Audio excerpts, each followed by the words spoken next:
滑りやすい凍った道でもちゃんと曲がる、ちゃんと止まる、高い安全性能を発揮。アイスカートセブンにしよう。セブンセブンセブンやる。横浜やる。革新のカーボンベゼル、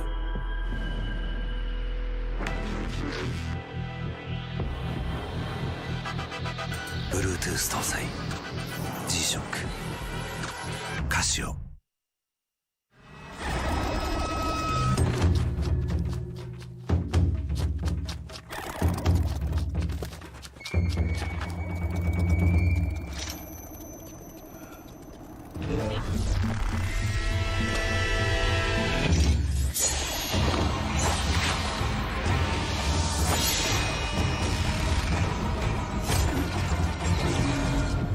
Made in Japan. Breed. What's up, guys? It's Frederick Ospo, and I use RSR suspension on all my drift cars. I love RSR. Iyo RSR Ichiban.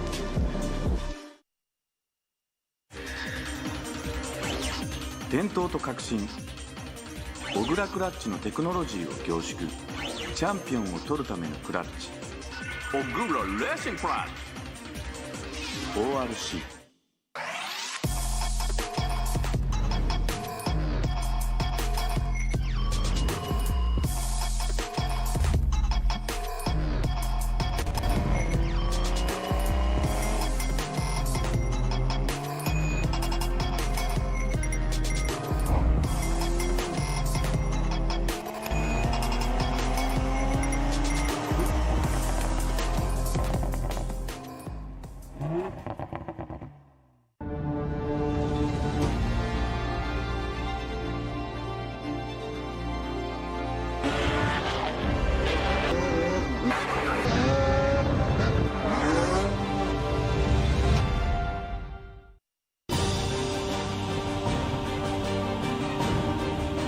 The brightness, called brilliant, blinding and vivid, Valentine.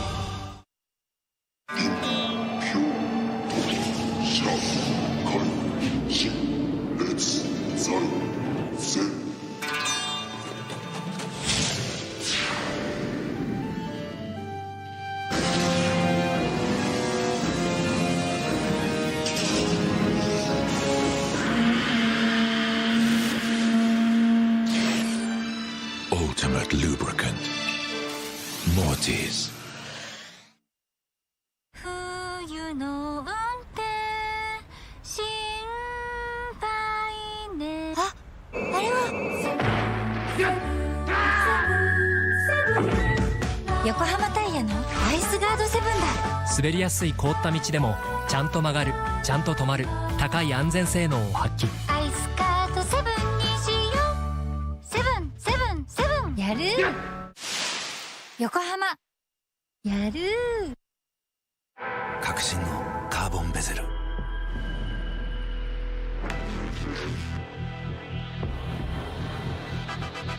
Bluetooth 搭載 G-SHOCK カシオ。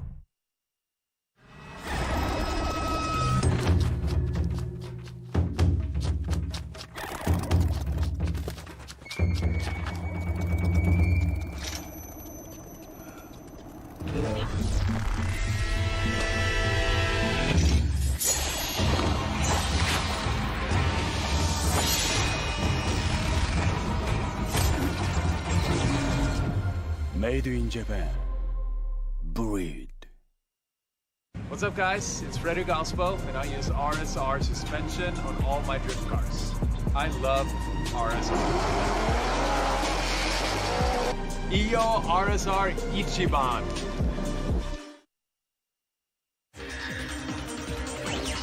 伝統と革新、小倉クラッチのテクノロジーを凝縮、チャンピオンを取るためのクラッチ、小倉レーシングクラッチ ORC。 冬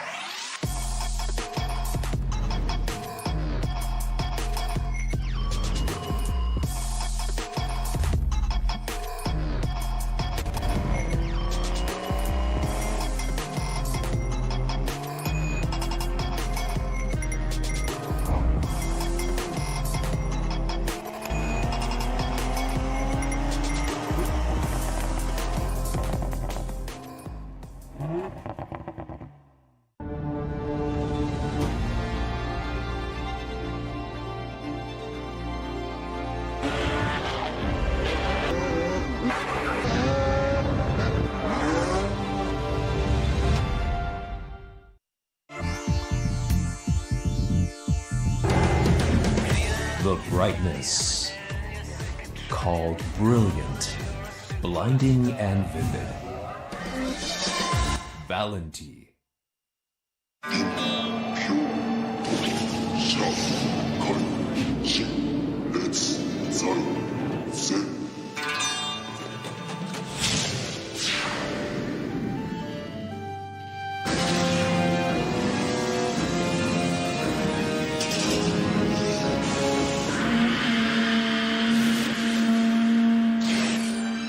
Ultimate lubricant.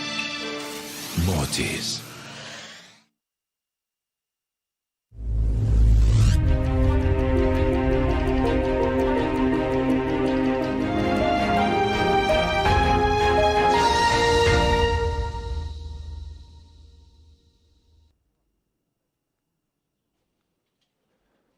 Welcome and good morning to this beautiful Saturday morning here in Japan for the final top 32 of the season for the G-Shock Presents Formula Drift Japan 2021 series here at Fuji International Seaway in the Shizuoka Prefecture. I'll be your host and commentator, Kenny Harris, and alongside me is the one and only Robbie Nishida. Good morning and good afternoon and good night to some of you out there who are watching this live stream, and also welcome to this facility for the live fans that are here. We are about to kick off our tandem top 32 battles after an intense qualify we had yesterday. But yes, I'll be one of the judges, and also alongside me I have Yoichi Momura. He is also commentating on the Japanese live stream side, and Tom Saiba, also the commentator for the Japanese side of the live stream. And Yoichi and I will be the live judges here. We have also one more judge. He's on the other side of the big pond. And most I think he's in NorCal right now for work or something, but he's also going to be remotely judging. So let me go ahead and say hi to our good friend Ryan Lontaine, our third judge. There he is on the screen. You can check him out right there on the Tundra screen right there. How What's you doing, up, Ryan? We miss you. You can't hear him, unfortunately. Yeah, sorry about that. So you're not going to get a response from him. But, yeah, we have Gary McQueen filling in to plug in as his judges, all his scores and everything. So yeah, it's just too bad that Ryan had to, remotely judge this whole year and last year too because of the whole COVID situation. But it looks like everything's kind of lightening up. So hopefully we'll be seeing him again here next year. But let me go ahead and also introduce you another person that's out in the pits. She's going to be doing some pit reports. Marina-chan. Good morning, everyone. I'm Marina Honsho. I'm a member of Motor Game Support Girls. So today I'm going to interview the drivers at pit. You know what? Yesterday's qualifying session was so much excited. Kazumi Takahashi got so much high score. He got 99 points. And now Hibino, Takahashi, and Minowa Shinji are so much hard battle. They want to get second or third place in this year. Finally, this is the last race in this year, so let's see what happened together. Back to you guys. Thank you, Marina. So she just explained a little bit about the whole intense battles that we have for the second place of the championship, because we already have a champion crowned after the last round we had, which is Koichi Yamashita. Yep. And yesterday's qualify, I think we had the highest score that we've ever had in Formula Drift Japan history. It was a 99-point run by Kazumi Takahashi. So we're go ahead. We can talk about the qualify in a little bit. We can go ahead and show you what happened for the top 10 of the qualify from yesterday. So here you go. Check it out on the Tundra screen right here for yesterday's top 10 qualifiers. Here you go. Qualifying 10th place is going to be number 38, Taruhiro Fukada, in his JZX 100 Mark II. Beautiful job, really intense, got a 90 on his course.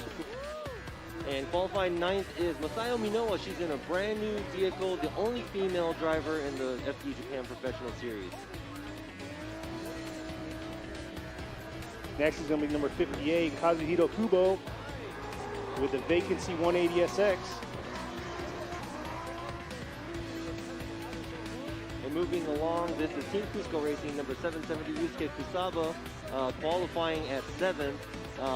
He was supposed to debut the new car, but that's going to be for next year, which is the GR Supra. It's going to be exciting. Here's probably Robbie's one of Robbie's favorite cars right here. 6th place, number 31, Koedai Somagiri in his R31 Skyline. And I heard that they're going to retire this car, so it's going to be in the Hall of Fame of cars. They're not going to use that car anymore after this round. And I'm sorry, this is car number 41, qualifying 5th place, Shinichi Uemura. He has been doing an absolutely beautiful job from the past round. It looks like he's moving up. He's just doing good. Here you go. 4th place is going to be number 33, Junya Ishikawa, coming from Hiroshima Toyotas, traveling all the way from down south. He's always been doing a phenomenal job, and he's in the top 10 rankings right now. And qualifying 3rd is the 2021 and 2020 series champion, Yuichi Yamagai. He is still going for the top spot here, and he wants to finish off a season with all wins, or a lot of wins. Carbon trophies. A lot of carbon trophies, yeah, that's right. And coming up right here, we thought he solidified 1st place yesterday, but he's coming in at 2nd. Young gunner right here is Kanta Yanuguida in his JZX 100 Chaser. He's done a phenomenal job every time he's hit this course. He's missed half the season, but every time he's podiumed so far. So we'll see if he can podium today. Yeah, he might be the one to bet on too. But you got to watch out for this guy because he came and scooped Yanuguida's spot by taking the number 1 qualifier spot. Car number 36, Kazumi Takahashi driving the TMS Racing Team Silent Tire E92 BMW. He got a 99.1 run. Look at this. Hit all the zones, smooth, nice flick, yeah. A lot of angle, a lot of throttle, very beautiful job. This is exactly what we wanted him to do. He did miss a little bit of inside clip 1, and that's where the deduction probably happened. But beautiful job. This car is absolutely a crazy build. I want one. Exactly. That was definitely textbook way of doing a lead run. So we want to see a lot of those lead runs today for this track. But one thing I noticed during practice is from yesterday's qualifying to today is there's no wind really. Yeah, so the smoke is just going to stay. It's going to be a really hard time. But we have a drone to check it out and stuff like that. But let me go ahead and go over the track layout, how it's watched. So there you go. There's the start line over there, and there's a slight right going to the first outer zone. The lead car has to do the best qualify run as possible they can do.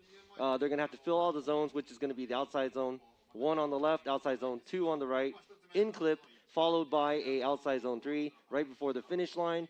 Then the lead car has to run those zones and clips with as much angle as possible and also as close as possible to the clips and zones.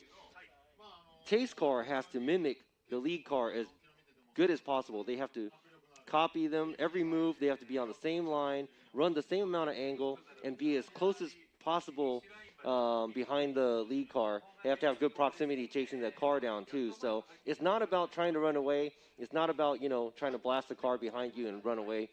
The lead car is supposed to do a good outside zone run with a lot of angle, a lot of throttle. And the chase car, you have to give the chase car a chance.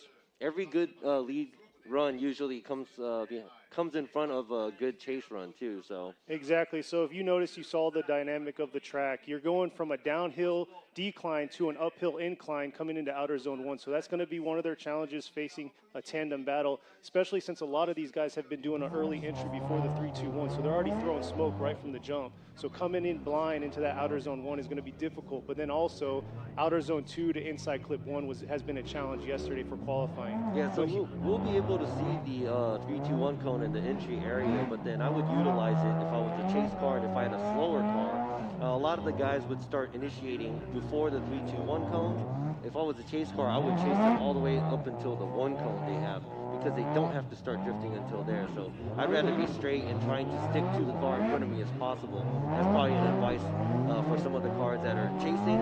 They don't have to initiate where the lead car is. The judging starts from right at the last standing cone at the 3-2-1 cone. Yeah, so you can see right there, they're getting their tires warmed up, ready to go. They got the hot pits right next to them, so very convenient for them.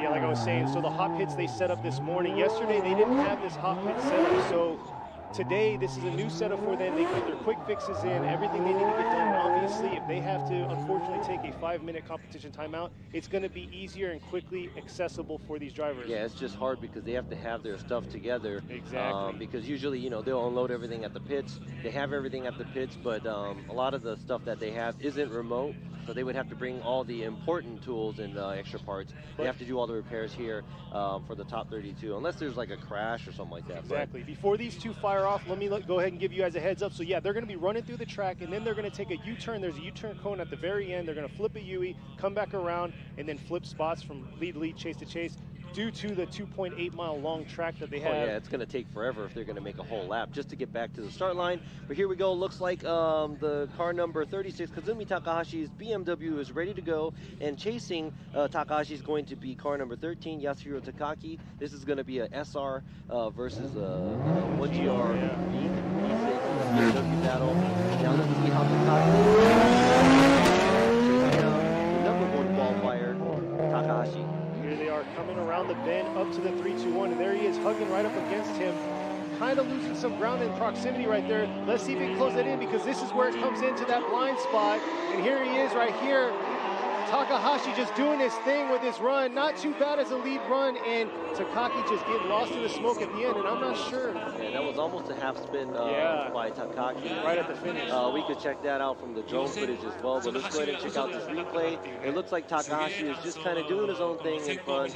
Takaki, I'm not sure if he was late in initiation from the 3-2-1 cone. It looked like he tried to initiate, and he had to reinitiate right when he was passing the number 1 cone. It doesn't look like he's throwing so much angle. Takahashi, like you said, he was doing his own thing in front. Looks like there's a little bit of a bobble after outside zone 2 going to the inside clip. But right here, Takaki is nowhere near, and even after the finish line, it looks like Takaki almost made a half spin or something. But so what I want to highlight here, which most of you probably don't know, is so Takaki, he placed 32nd. 83 points was the cutoff. That's a high cutoff for this year. We've been getting low 70s as the cutoff. Yeah, I've been seeing that in the U.S. where even if you're in the 90s, you're still like 16th place or something. But it looks like the FD Japan drivers are starting to catch on how the judging is and the driving style of how we are. But here we go. This is Tetsuya Hibino driving the LB Works S15. He is ranking 2nd right now, and I think Shinji Minoa is also chasing him. He's like a few points behind Hibino. Now it's going to be who's going to be 2nd and 3rd place, because we already know that Yamashita is solidified that he's first place, he's the champion of 2021. Yep, and you saw his team dialing everything in. He had an issue yesterday, so he got a 0 on his first qualify run. But before we get to his run, we'll talk probably all about that. Here they are, they're flipping their roles. So Takaki is going to be in the lead while Takahashi's going to be in the chase. You know, Takaki can definitely step up. If he steps his game up and hits those zones that Takahashi kind of, you know, lacked in, especially outer zone 1 and stuff, it could definitely change the role here, because it's a lead-to-lead, chase-to-chase comparison. This is going to be really hard because I don't want to run because of his chase run where he wasn't initiating where he was supposed to. But I don't know what's going on here, right? I think Takahashi is giving him space. He needs to get closer. Here he is. Oh, there he is, closing that proximity, coming into that inside clip. Takaki not quite all the way into those zones, but look at that. Takahashi showing what's best right there, sitting right now in 4th place for the season, and he is in the runnings. I mean, he's about 60 points behind the 2nd place lead, but still, he's in the runs for getting 2nd place. Yeah, so he can, it might, I think, depending on how Hibino does and how Minowa does, that's going to mix up the 1st, 2nd, and 3rd place placement for the championship. But right here, Takaki, I think Takaki is just giving it his all, and it looks like he's struggling a little bit to make it out to the outside zones, maybe because of the car lacking in power and stuff. Takahashi did give him a little bit of space. You don't want to give too much space. That's going to be an inactive chase. But Takahashi seems like he caught up after the outside zone 1 and kept his good, he kept a good enough proximity, safe enough, and not super close to Takaki. Let's go ahead and check this out. No smoke to worry about from the drone's bird eye view right here, and there he goes. He's starting to close the gap a little bit. remains to keep his angle all the way through the finish line. So this might be an easy call for us because of the number of mistakes that Takaki did make and some of the smooth runs that Takahashi made. And there you go, Takahashi Yoshimura and Ryan Lante and Robbie Nishida are going to go with Kazumi Takahashi. So Kazumi Takahashi gets the win, and we'll be moving on to the top 16. All right, now Takahashi, since he's leading in first place, he's going to be leading. He's going to, try to battle his way up to probably, the finals and all. But right before that, we're going to go ahead and check out what Andrew Gray, the four-time Formula Drift Japan champion, he is going against car number 448, Yoshia Esaki, in the SR-powered S15. I think there's I think Andy's car probably has double the horsepower of yeah, you're right. Of Esaki's car, so we're going to have to see how they're going to handle each other. Yeah, big thing for Andrew Gray's team is they actually broke down. Yeah, so they were messing with that. So let's see how he's going to go. He says he's ready to go according to his social media. Let's see. Here he is coming into outer zone 1. Beautiful job. Definitely laying a gap on Isaki right here. And Isaki struggling the whole way through this track, trying to close that proximity to Andrew Gray. And there it is right there. Gray finishing off strong.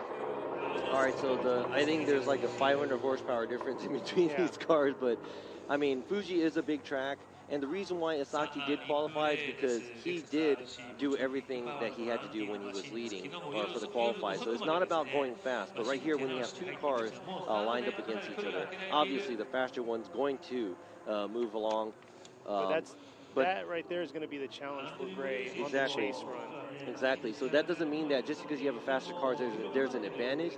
But at the same time, it's not like Andrew Gray was trying to run away from the chase car. He was, hitting all the outside zones and also keeping a good amount of angle throughout the track. So while they're doing the U-turn, let's go ahead and check out what they are doing from the drones view.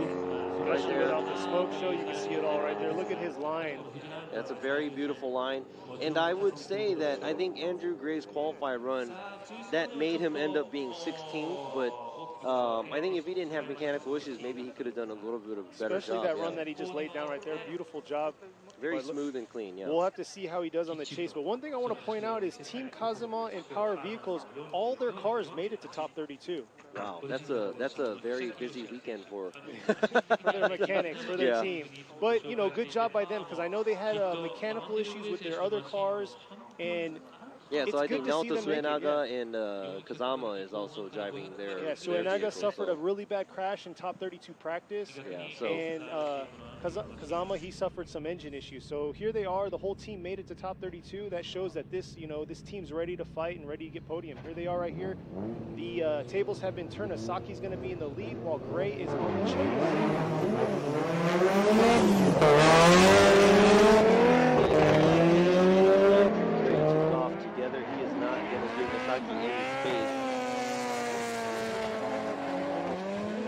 Here they are coming in outer zone 1. Asaki trying to get all the way out to these zones, but not And here they are coming into outer zone 3.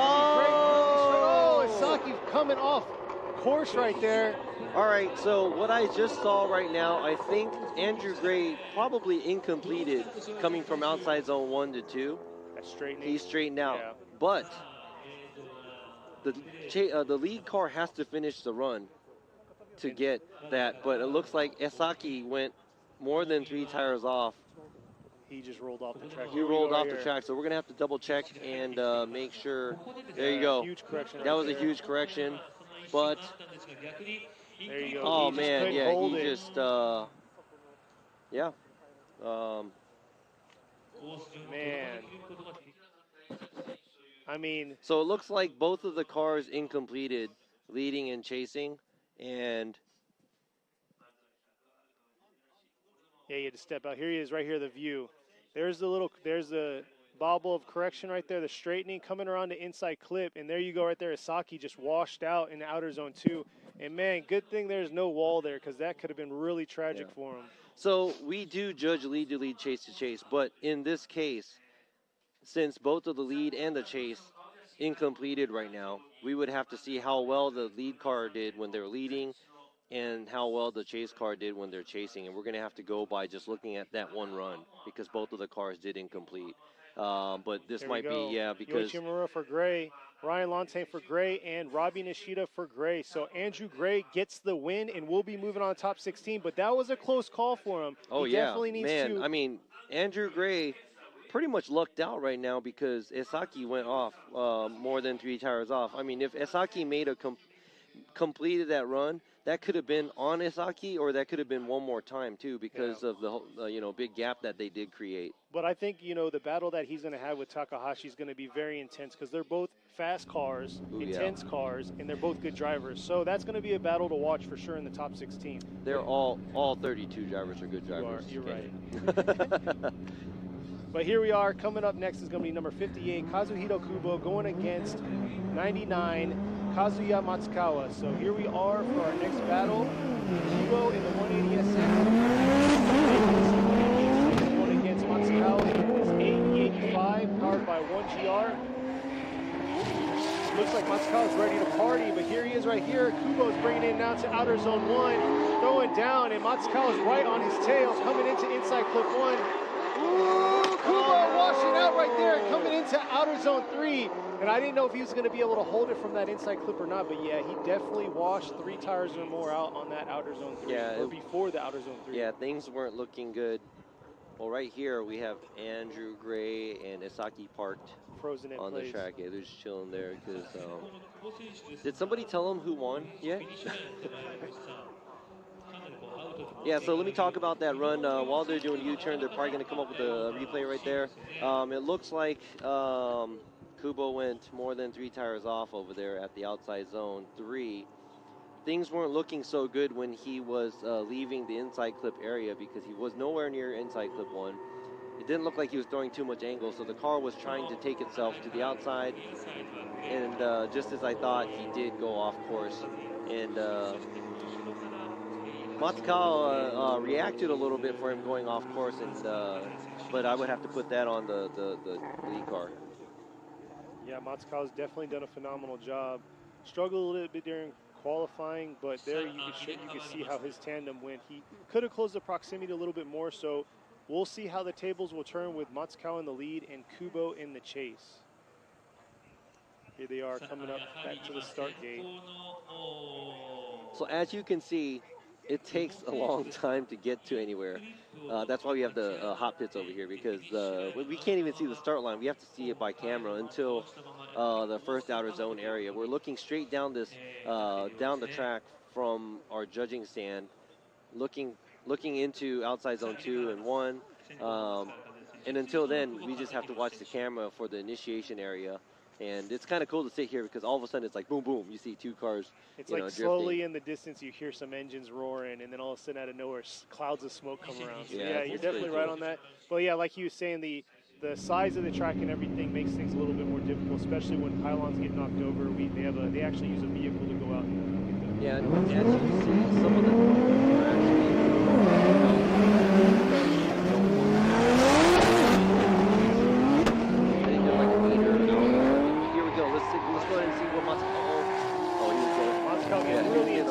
Right there. Here he is coming into outer zone 1. Look at that, filling all of outer zone 1. And Kubo trying to mimic his angle right there, coming into that inside clip.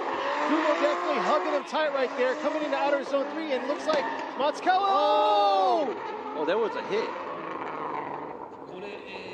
I got lost in the sauce there. Let's see this replay here. Yeah, I'm not sure what happened right there at the end, but was not expecting that. Matsukawa definitely came early into outer zone 3, but not sure if there was contact by Kubo, because Kubo started closing that proximity coming to that inside clip. Here's where Kubo kind of dives in on him. Boom. Yeah, there was contact. フィニッシュライン越えたと。Sorry, I was talking to Imamura. There it is right here, coming into the outer zone 1.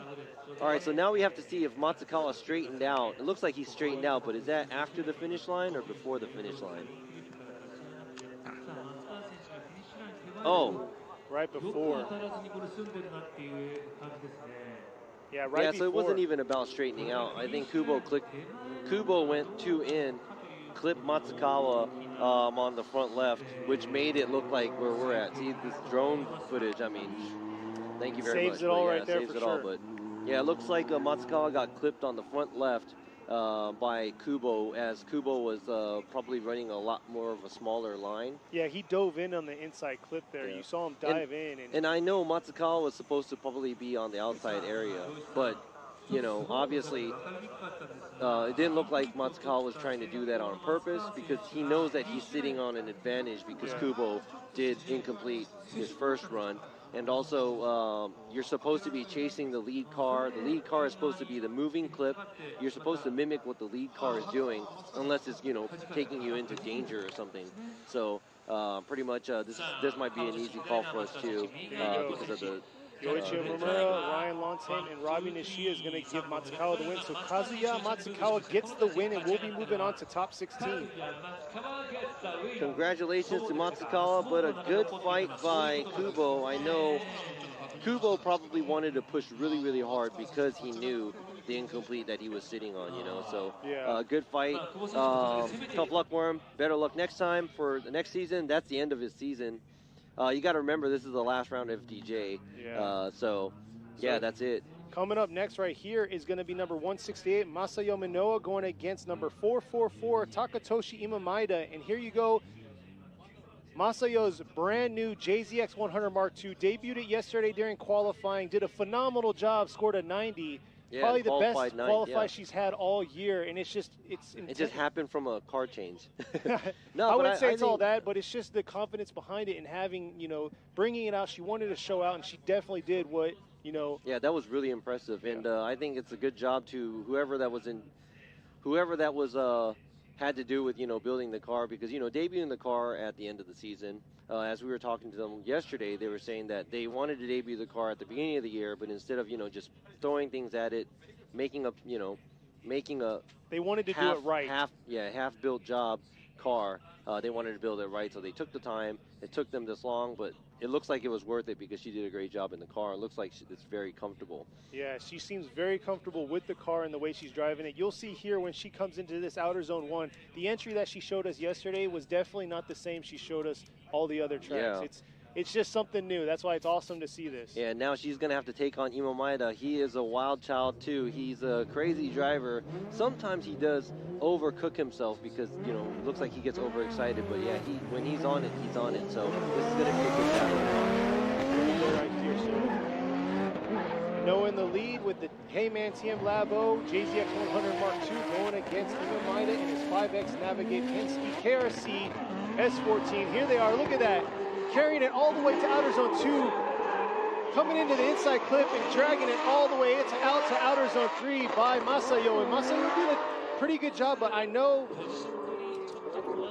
Imamaida was expecting more because he tried to kick it harder coming from outer zone 1 to outer zone 2, but she definitely dragged it to carry it all the way through outer zone 2. Yeah, so it looks like the pace of Masayo, she is just concentrating on making the car sideways, keeping it sideways, and taking it out to the outside zones and filling the zones. Imamaida looks like he's a little bit more gripped up, so he has nowhere to go right here because he's catching up, and he had to actually do a transition way earlier, so he totally misses outside zone 2 and comes really, really shallow into outside or into the in clip. So now it's going to be how well is he going to lead Minoa, and how well Minoa is going to stay behind Imamaida. Let's go ahead and check this out. So here's his bird's eye view. Check out how Imamaida comes into outer zone 1. He doesn't get all the way out like Minoa did, which definitely laid him a bad line coming to that inside outer zone 2 right there. And he had to do that little bobble. So what the chase car is supposed to do is mimic the lead car. So being on the same line, obviously we want to see the chase car fill the zones as much as possible. So being side by side or your front tires being next to each other is not what we want to see. We want to see close tandem, obviously, with the chase car being maybe next to the car, maybe rear quarter panel or the back of the door or something, where the front tire of the chase car should be chasing the lead car. So we'll see here. Now the tables will be turned for Imamaida is going to be in the lead while Minoa is going to be in the chase. And right now, Minoa has a little bit of an advantage right there going against. Yeah, you never know what's Maeda. going to happen though on a tandem because it's lead to lead, chase to chase. Yep. But Maeda should just do whatever he can as a good lead runner. Minoa on the chase. Looks like she's giving him a little bit of space. And here she is. She needs to close that proximity because Maeda is doing his thing. Not quite getting all the way to outer zone 2. Minoa coming in, definitely leaving it. Oh! Maeda definitely suffered there coming from outer zone 2 to outer zone 3, or inside clip 1 to outer zone 3. Straightened up. Yeah, that huge. was so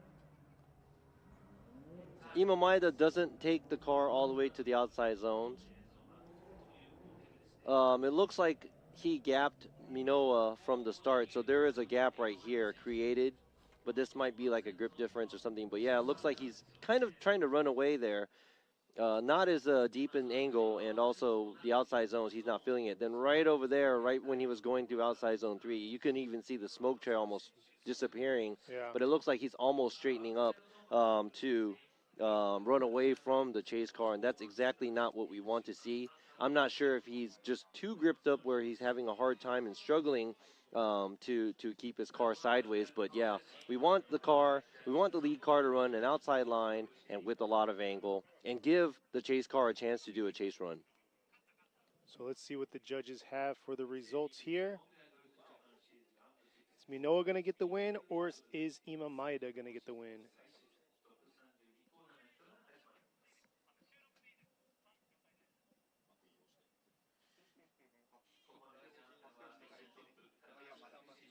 But yeah, if you missed the qualifying runs, go check that out later. So today is going to be top 32. We're going to have a little break in between, and then we'll do the top 16 intro.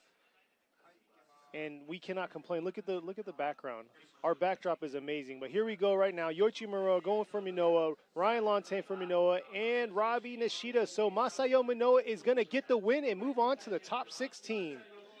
So what I want to explain here is Minoa is probably not the fastest driver out there, and her car is probably not the most gripped car. But she does run a good lead run and gives the chase car a chance to chase the lead car down. So that's exactly what we want to see. We don't want to see drag racing. Yeah. We don't want to see cars that's just trying to run away with a shallow line and a shallow angle, because that's more on the car and the grip and stuff like that. We want to see more of driving where the driver knows how to take the car to the line we want them to be on. So next up, we have number 33, Junya Ishikawa, going against Katsuhiro Meguro. So Ishikawa is going to be in the 8.6, powered by a 1GR, while Meguro's in his JZX 100 Mark II. Yeah, I think Ishikawa did a pretty crazy ball right run yesterday. It took him until his second run. Ishikawa's going to throw it down, and he can join his teammate coming into outer zone.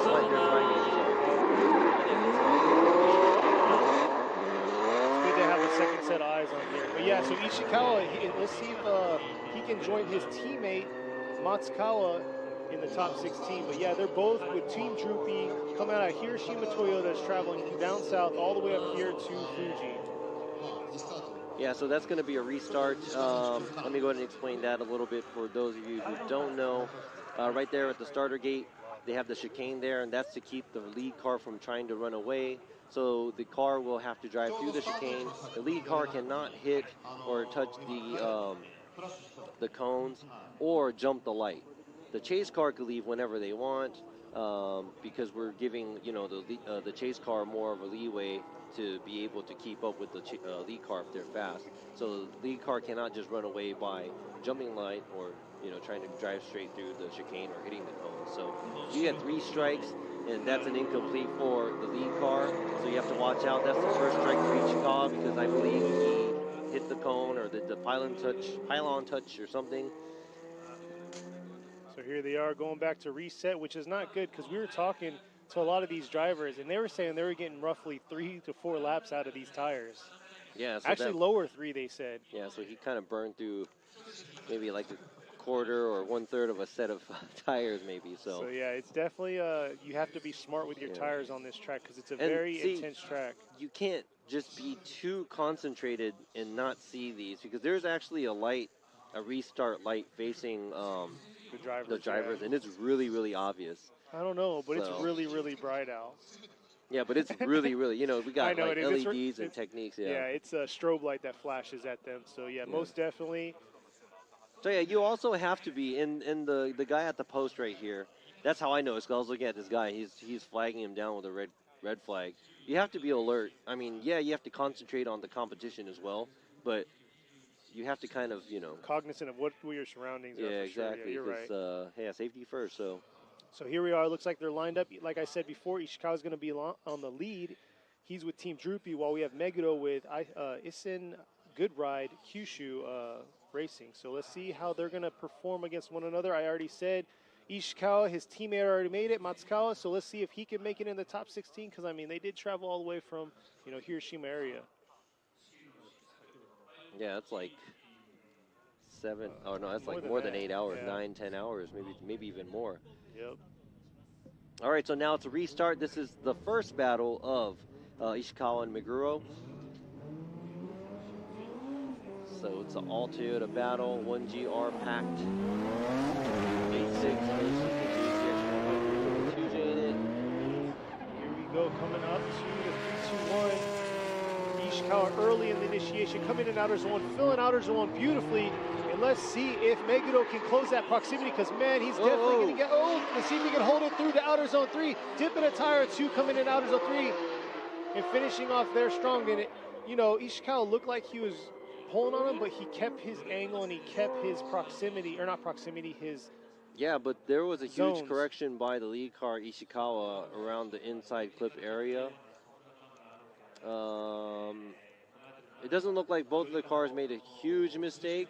Meguro is lacking in proximity, but right after here, Ishikawa right there had to make a huge correction at the inside clip. And Meguro looks like he's kind of just doing his own thing, not much proximity. Here's the best view to see how many tires he possibly dipped out on outer zone 3, and to see that little slight bobble he had from outer zone 2 to the inside clip for Ishikawa. Yeah, and that might be a major understeer too. But see, yesterday what amazed me is how much fluidity he had, and today he's going back to what he was doing earlier in the season with the, he was far out on that outer zone, and whew, real Dude, close. that's almost 3 tires off too. Whew. That is not a good lead run by Ishikawa. So anything can happen here. Meguro is going to be on the lead this go, and Ishikawa is going to be on the chase.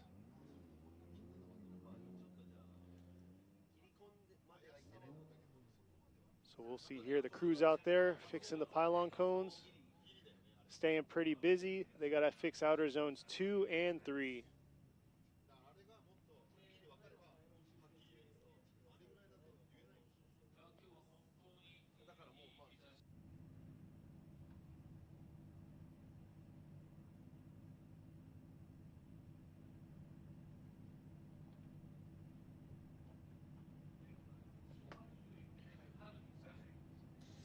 Yeah, so that was a sloppy run by the number 3 qualifier, Ishikawa, I don't know if the restart threw himself off or what, but yeah, so we'll see the bobble and the steering correction that he had at the inside clip and the almost 3 tires off at the outside zone 3, that's a number of mistakes that he actually made, and they're all kind of a heavier mistake too. They're not just like, knock but at the end of the day, anything can happen. One tire, anything can happen. So now Meguro is going to lead. If I was Meguro, I would be gunning for like the super best, crazy angle and super close to the outside zones. I think that's possible. all the drivers. That's what everybody wants to do, right? Yeah, I know. I think that's their objective at the end of the day. But it usually it's never easier happens. for me to say. I'm not gonna lie. It's easier for me to say. For you, you can say it because you're part of that. No. I'm just. Here we are right now. Meguro is in the lead. Ishikawa in the chase. There you go. Ishikawa trying to keep that close proximity to Meguro. Meguro had a little bit of a correction there. Not able to get to outer zone 1 or outer zone 2. And is he going to be able to hit outer zone 3? Oh, Ishikawa getting real close. giving him a little up tap right at the end right there. But, man, Meguro definitely didn't give the lead run he should have. All right, so I ain't gonna lie, Ishikawa, he's been like that all year round. Very aggressive on that chase position, you know, trying to keep that proximity close. I know he had a few contact situations throughout the season, but yeah, you can see right here how he pulled or stepped up his aggression and then closed this proximity right there, tapping his front right tire to Meguro's rear left.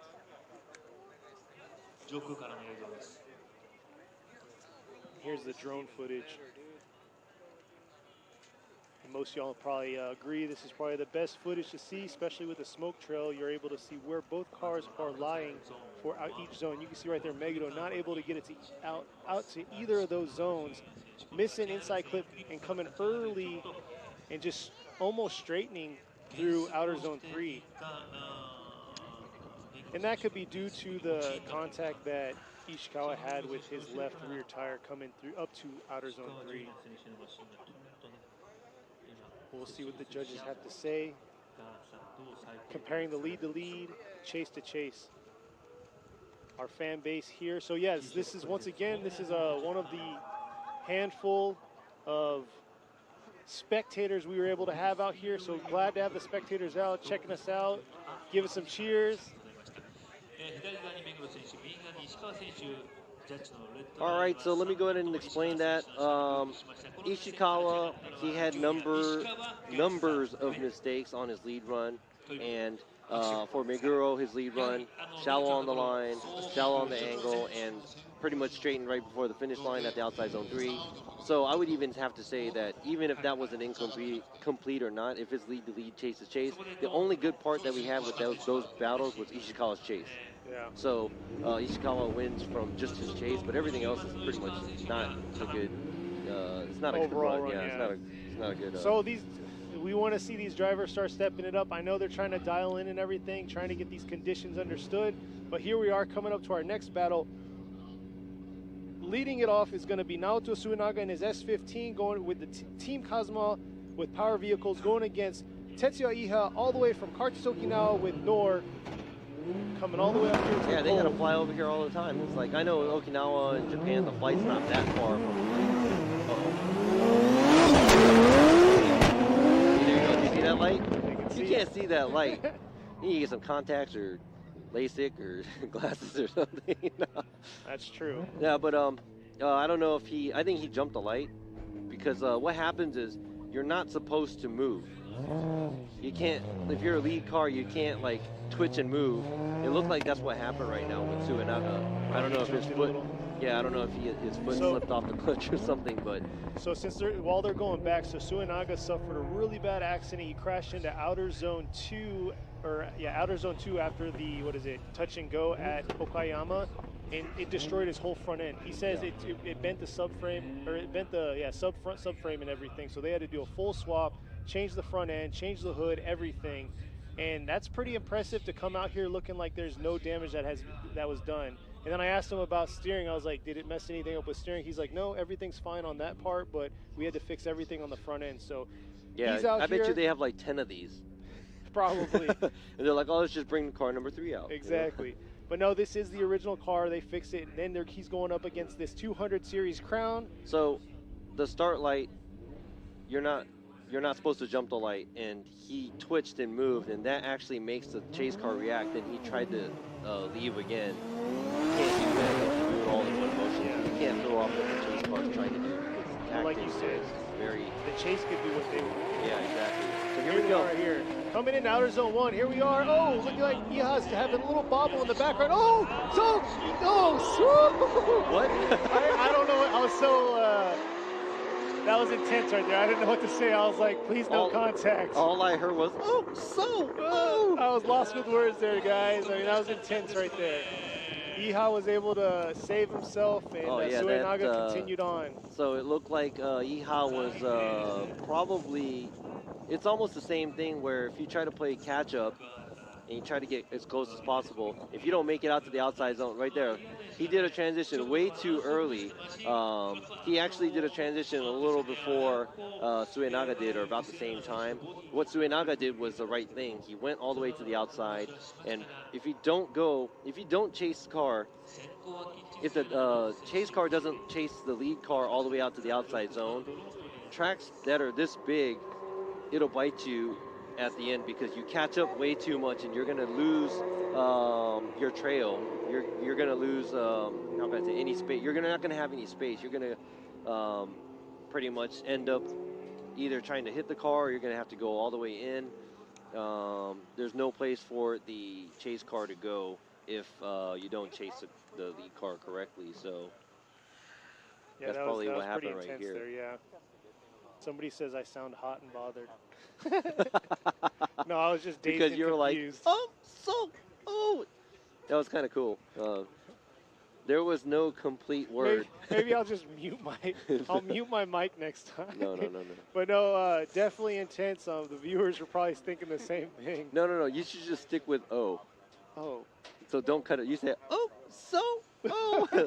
just keep saying oh. Yeah, don't cut it. Oh, yeah, there you go. Okay, I got you. No, I'm just kidding. There you go. Yeah, but that was very 101. dangerous. So here we are right here.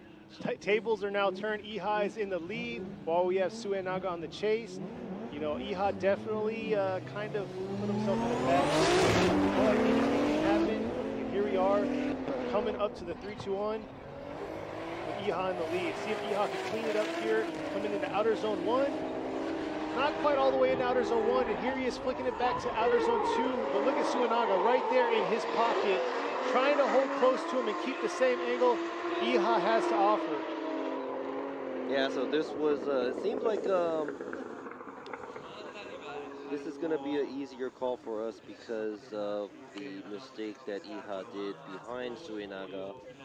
Suenaga did a good job on his lead, and also he is within proximity, even though he knows he's sitting on a good amount of advantage. He tries to stay as close as possible. He doesn't get too close, but he's within range. Within the range to keep up with Iha. So good job by both drivers.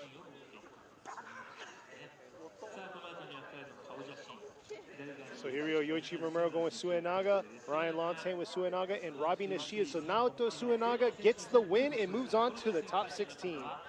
Congratulations to Suenaga. Better luck next time for Iha. So Suenaga is going to go against Ishikawa. Yeah, so yeah, we got to thank these contenders and competitors coming out too, because like Iha, you know, he's from Okinawa and he has to fly out here every round, and it's probably hard to do a team, you know, across the sea if it's not, you know, within driving distance or something. But you know, I experienced that before by going to the States so many times, and my team was in the U.S., so you had to always ask somebody to do something. You couldn't take care of the easy stuff yourself. So great job. Better luck for him for next season, and Suenaga is going to be moving on, and he's going to be going against Ishikawa next. And now we're going to the next battle, the last battle on the left side of the top 32 bracket. Are you sure? The second to last battle of the top 32. There you go. So we got two more battles on the left side of the bracket. Next up is going to be number 41, Shinichi Nomura, going against number 73, Ikuo Saito. So this is going to be a JZX battle, both probably packed with the 2JZ. Uemura has been struggling to qualify into the top 32 from Team last event. Great job qualifying at 5th. So here we are coming up around the bend, coming up to 3-2-1, one on Urano tires going against the Good Ride tires. So here they are coming into outer zone 1, swinging it around to, not quite getting all the way to outer zone 2, and it looks like Saito's struggling a little bit to keep that proximity and keep that angle and keep that car in a drift. So not sure what happened to Saito there throughout the second half of that track. Yeah, once again, you know, I don't know if it's the nerves getting to these drivers for the top 32, but not a clean battle by these two drivers. Uemura's lead run did not make it all the way out to the outside zones, and it looked like he had a pretty good amount of correction at the inside clip. and looked like he was like 2 tires off, a tire or 2 off at the outside zone 3. But at the same time, Saito looked like he was caught up in the smoke. He's like 4 car lengths behind Uemura, so he's nowhere near in proximity. So now we're going to have to see what's going to happen when they switch places, where Saito is going to be leading Uemura. Here is the drone's bird's eye view. It looks like Saito was having a hard time trying to close the gap in between these cars. There we go. He struggled there, leaving out his Ooh.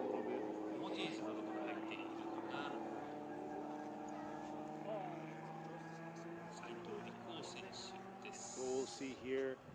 Yeah, definitely he went pretty deep in outer zone 3 for Umura. We're going to see if we can see one more replay on that drone to see if he dipped more than 3 tires, or 3 tires or more for that outer zone 3.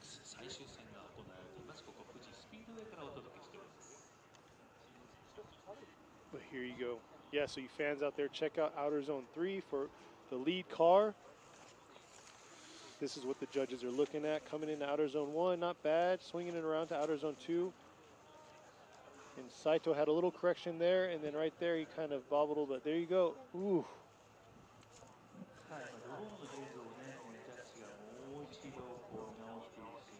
Looks like his front tires are right on that fine line. He was literally close to getting 3 tires out. And like Robbie said, 3 tires out, incomplete. So the tables now have turned, so we got Saito in the lead, and we have Uemura on the chase. Both JZX 100 chasers. You have Saito with the West Auto with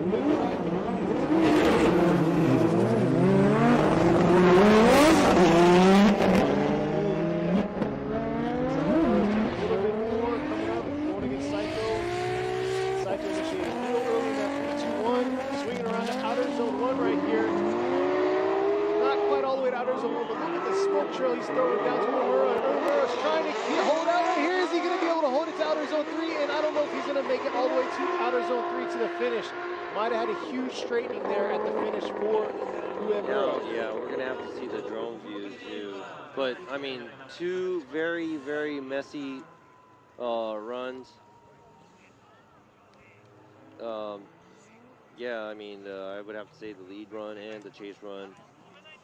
Simultaneously, they're both not doing such a good job. There's a big bobble there. Doesn't make it all the way out the outside zone. Does a late transition, kind of misses the first half of the outside zone too. Inside clip is nowhere near, and now I'm going to have to see the drone's view right here for what happened with the chase car. But, I mean,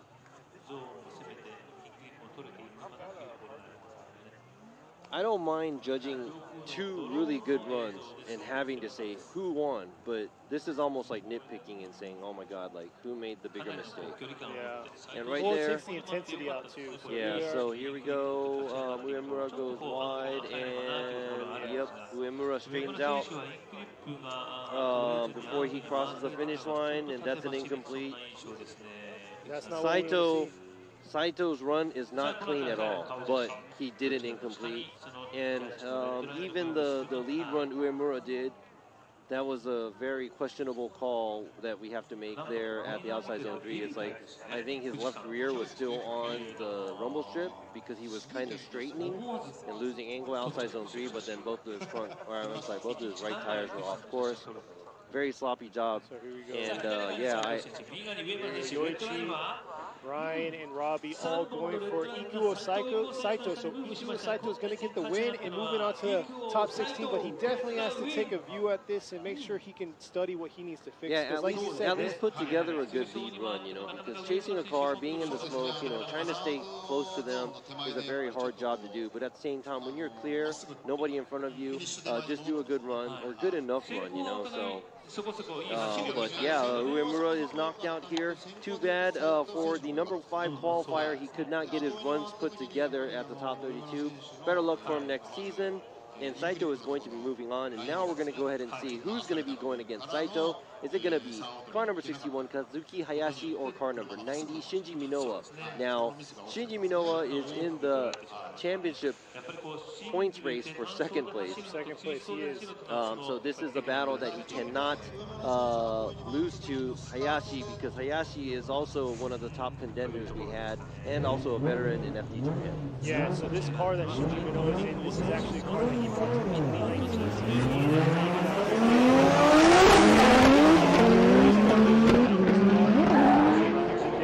Here he is initiating real early into this 3-2-1, coming around Hayashi, trying to close his proximity in the outer zone 1. And here you go, Shinji flicking it. Definitely probably wants to prove a point here. Coming in, but washing out a little bit from inside clip 1, coming into outer zone 3. And Hayashi just kind of struggling throughout the course to keep that close proximity to Minowa. Yeah, so it looked like Minowa kind of washed out after the outside zone 2 after that flick. Because he was nowhere near the inside clip. But let's go ahead and check this out. It looks like Minowa starts to initiate pretty early, and Hayashi goes as well. And it looks like there's a small gap created right there. Minowa does a good job. Hayashi also does a good job following at the outside zone 1. Kind of does the transition a little late and misses the first half of outside, or a little bit of the outside zone 2, but does keep the car within the track. Does a good job being on throttle as soon as possible, and also carrying good enough angle. Now, missing inside clip 1 also is not what we want to see, but at the same time, it's not like Hayashi was able to catch up to Minowa right there, even though he was running a smaller line than Minowa. So now we're going to have to see what's going to happen when they switch places. Yeah, Minowa definitely came with a harder flick this time from his qualified runs. I don't know if it's because, you know, the trash talk I was giving him last night, but definitely came in with some flair there. But the thing is, I think what happened is, since Minowa's wife, Masayo Minowa, qualified 9th, and Shinji Minowa, which is her husband, qualified 12th, I think everybody was giving him, everybody was talking smack to him, because they were like, oh yeah, we were saying something about who wears the pants in the house now. So, but no, he did say yesterday on his second run, because he got to do his final run last. He said he came out and he's like, I'm gonna beat her, and she ended up squeezing by 1 point. So it was awesome. And also Hayashi from yesterday's qualified too. He qualified at 21, but I don't know if there's something wrong with his car, or maybe he just can't get his rhythm up. But it doesn't look like the normal Hayashi. So hopefully he could do the usual Hayashi lead run right here going against Minowa, so you can give him a hard time. We'll see how Minowa is going to do in the chase. So like you said, Hayashi's going to be in the lead. He's in the Good Ride Works S15, while we have Shinji Minowa in his JZX 90 Mark II. And there you go, a pylon touch most likely, or you know, I still haven't seen a shirt get produced yet. Yeah, it's been a whole season since we talked about it too, so maybe during the off season we'll think about it. We'll pitch the idea to somebody, because I don't want to make it. I don't want the headache of it all. Yeah. Yeah, so the cars are coming back to the start line. Resetting themselves. Yeah, I mean, you know, there's a long stretch after the start, so I don't see why the lead car has to hit a cone. They should just kind of take a deep breath, you know, and I know. Especially how long this track is. You don't want to mess that up. Yeah, I really, really hate restarts. And it kind of throws people off, too. Here they are coming to the chicane. Hayashi in the lead, Minowa in the chase. Initiating real early, just like Minowa did early in the lead position, coming around the 3-2-1, coming into this outer zone 1. And look at that, Hayashi filling all of outer zone 1, but Minowa right there trying to mimic all of his angle and line. And look at Minowa closing that proximity. Whoa! That's what I want to see right there, and that's what wakes me up. Now see, now I want to see that. Like, that's worth one more time right there, because that was, yeah, he was like, you know what, I'm not letting you go.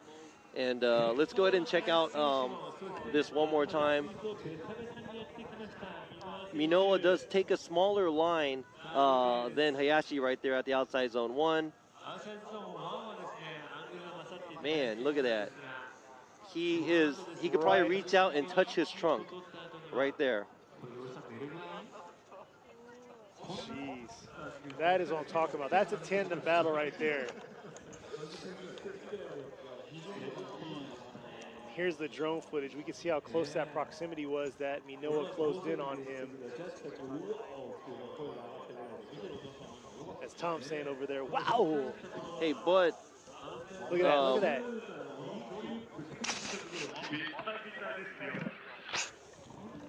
But yeah, beautiful job right there, that second half, just closing that proximity and keeping that close proximity. There you go, there's his son right there, spotting him, making sure he's doing his thing right there. Hito, the future of drifting right there for sure. If you haven't seen him on social media, that kid's been killing it in the seat. Then again, he has two. Yeah, so what's up? I actually made, sorry. It was a really, we'll go ahead and talk Here we about go. the call, Yoichi Mimura, Ryan Lontem, and Robbie Nishida is going to go right to Shinji Minoa. So Shinji Minoa gets the win and moves on to the top 16. But I would have to say that we're not really impressed with Minoa's lead. And his chase run was very, very crazy. I almost gave them one more time on that because Hayashi did what he was supposed to do as a lead car, but that was kind of overwritten because Minoa was really, really close, and that was a crazy chase run, and I was able to see that from the drone. So yeah, that's our left side of the bracket. We'll be right back after these commercials.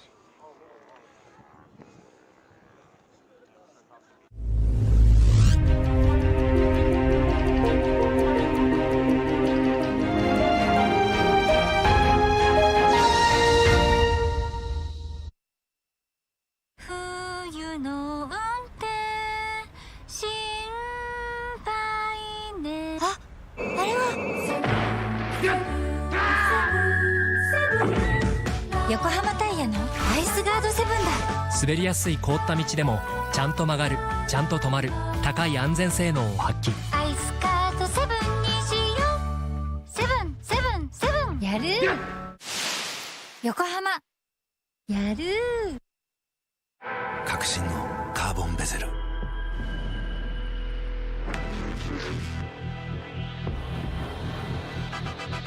Bluetooth 搭載 G-SHOCK カシオ。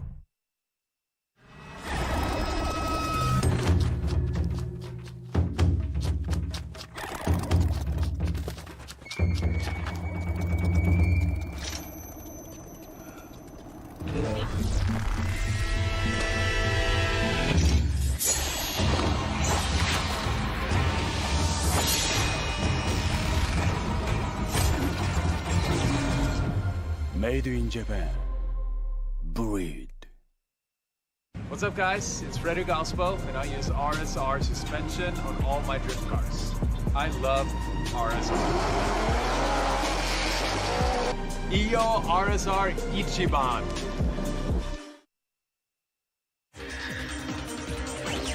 伝統と革新小倉クラッチのテクノロジーを凝縮チャンピオンを取るためのクラッチ小倉レーシングクラッチ ORC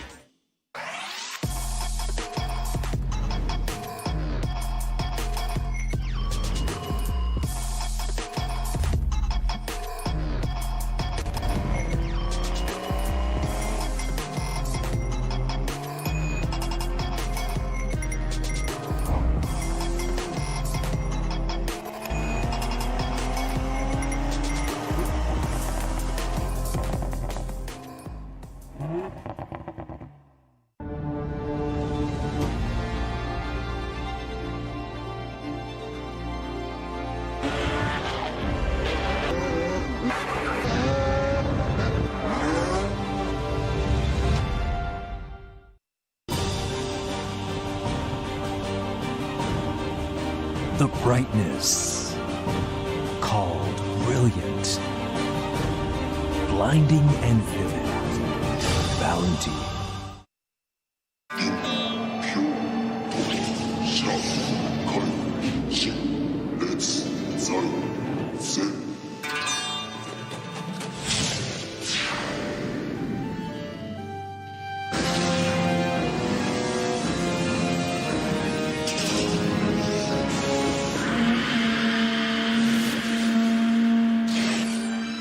ultimate lubricant.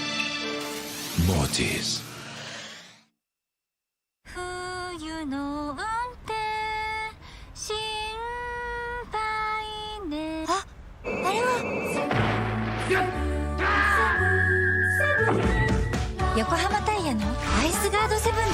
滑りやすい凍った道でもちゃんと曲がる、ちゃんと止まる、高い安全性能を発揮。アイスガードセブンにしよう。セブンセブンセブン。やる横浜やる。革新のカーボンベゼル。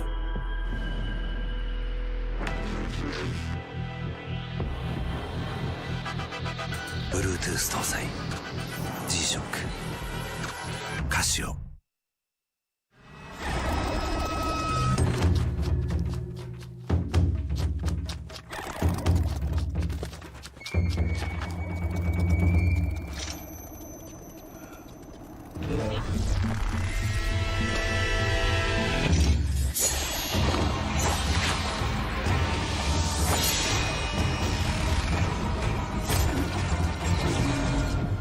Made in Japan. Breed. What's up, guys? It's Frederick Ospo, and I use RSR suspension on all my drift cars. I love RSR. Iyo RSR Ichiban.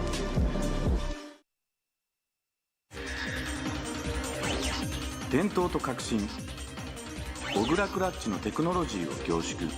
チャンピオンを取るためのクラッチ、小倉レーシングクラッチ ORC。The brightness,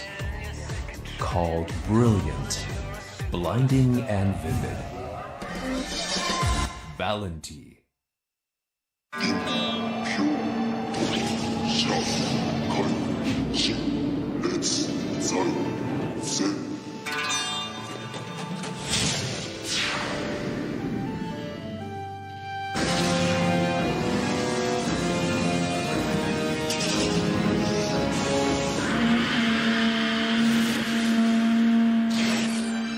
Ultimate lubricant. Morty's.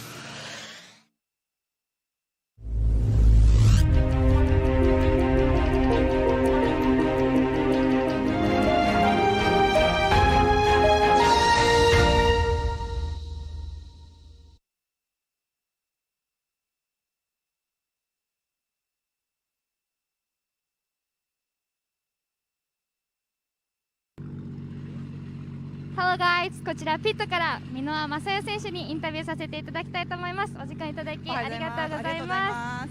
初のトップ16出場ということで、ご自身的にはいかがでしたでしょうか？信じられないです。やっぱり念願のだったので、昨日からちょっと車も新しくなって、なんか安定した走りができたので、今日やっぱり頑張りたいなと思ってたんですけども、何度か勝ち上がれて嬉しいです。ありがとうございます。ありがとうございます。She's the first time to move on top 16 and she changed her car and she was good condition from yesterday, so she wants to win more and she was so much glad to this race. Thank you.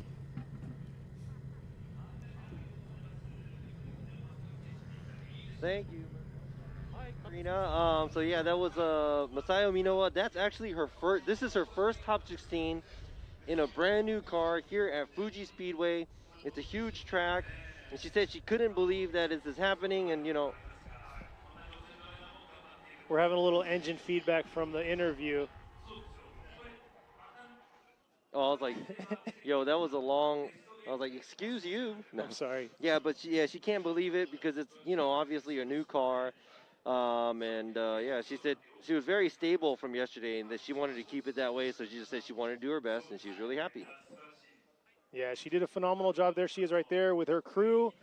But yeah, for sure she showed out. But yeah, she's going to definitely have a pretty big battle going against Matsukawa when they go up in the top 16. But next up, we're already on the right side of the bracket. So we've already got through halfway through our top 32. Here we are going against our number 2 qualifier, number 57, Kanta Yanuguida, and his JZX 100 chaser going against number 55, Toshiharu Kazuma.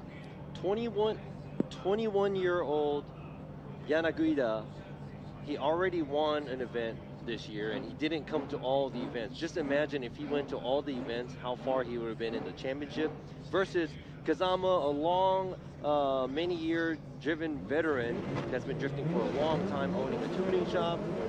He's has been having mechanical issues throughout the year. He's going to be a good battle. There you go, chaser versus chaser right here, coming around the bend. Coming into 3-2-1. Looks like Kazuma's suffering a little bit, falling behind, but let's see if he can get out of this smoke cloud. And oh, he definitely had an issue right there coming in outer zone 2. But look at that, Yanuguida doing his thing, showing us his 95-point qualifying run that he had. And he thought he had it in the bag too. Yeah, so I think what happened right now was there was too much of a gap in between the two cars when they were initiating, and the thick smoke that Yanuguida laid down just ultimately got Kazama lost. Kazama got lost in the smoke most likely and just didn't know where to go. Because look at this back view from here. You can't even see Kazama's car. And then he just pops out. And here he is. So that's probably what happened. He probably just didn't know where to go and couldn't just keep drifting. Especially going at these high speeds, you don't want to just keep drifting into nothing or not knowing where you're going to either. And it looked like Kazama kind of had a mistake at the end as well, so I think that's an incomplete for the chase car. Kazama and Yanuguida as a lead driver, that was a very clean, exciting lead run. So. But yeah, like I said before, Team Kazuma with Power Vehicles got all 3 of their cars into top 32. They already got 2 of the 3 cars into top 16. Let's see how Kazuma's going to do in the lead position while Yanuguida's in the chase. And like you said, the young gunner has killed it all season in the events that he competed in. We'll see how he's going to do here in the chase position.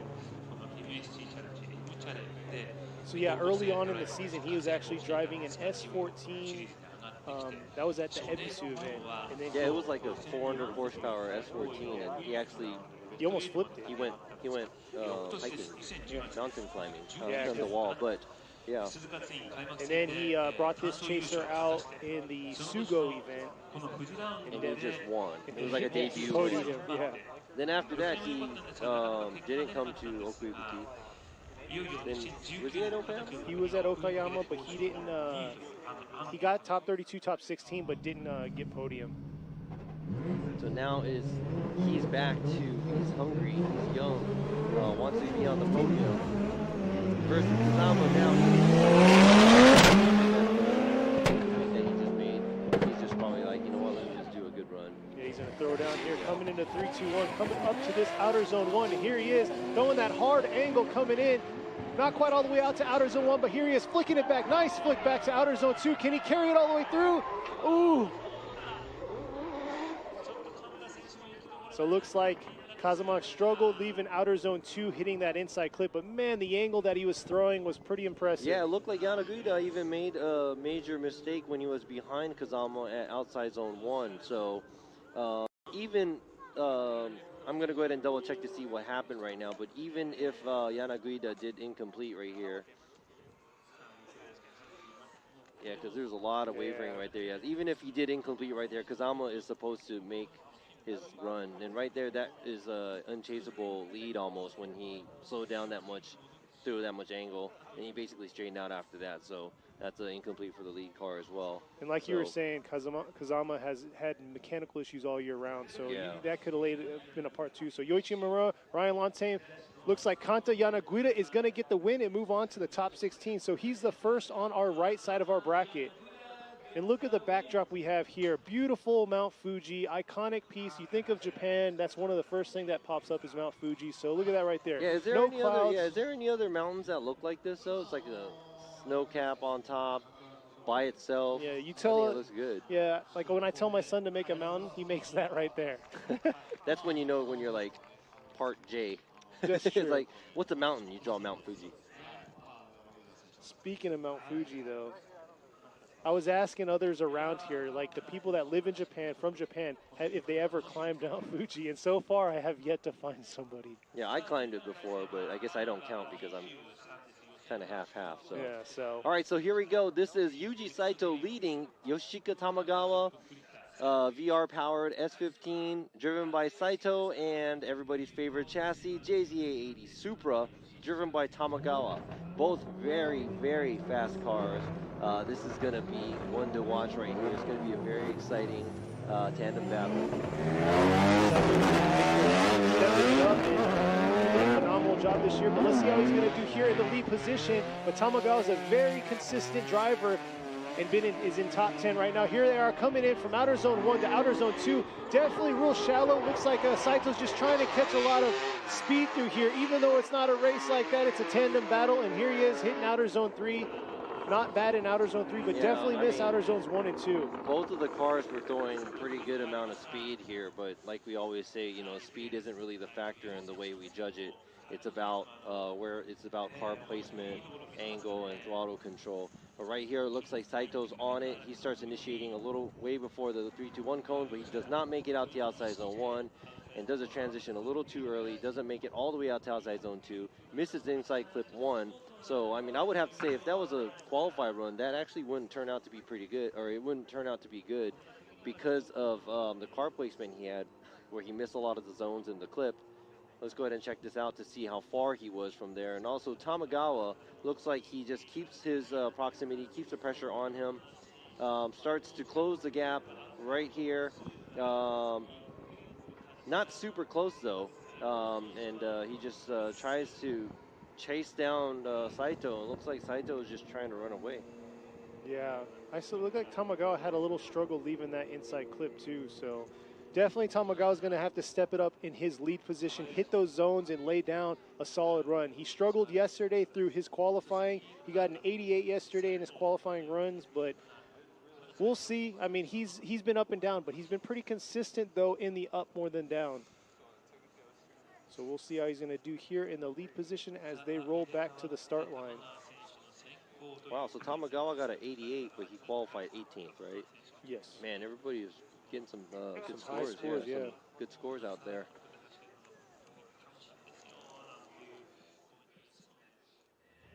So yeah, this track, most of y'all fans out there probably know this track from the video games that they have it laid in. But yeah, this I think we're at the 4th, 5th, 6th, and 7th turn on this track. 2.8 mile track. Some of you people came out here before, probably drifted. They have a drift track here, and they have a Gymkhana track. So there's 6 different tracks out here at Fuji that they offer. So beautiful layout. This track here, it's an international speedway, so it hosts a lot of amazing events. So here they are, ready to go to hit these corners. Yeah, for local drifters, if you hear Fuji drift, then that's usually Here they are coming around the bend, coming to the 3-2-1. Tamagawa in the lead, Saito in the chase. Saito trying to close that proximity. Tamagawa, look at that, hitting all the way out to outer zone 1. Coming back around, can he carry it through a lot more deeper in outer zone? Oh, looks like he tapped him. Oh! He shredded a little bit of his side skirt there for Saito, and Saito was really aggressive there on that inside clip.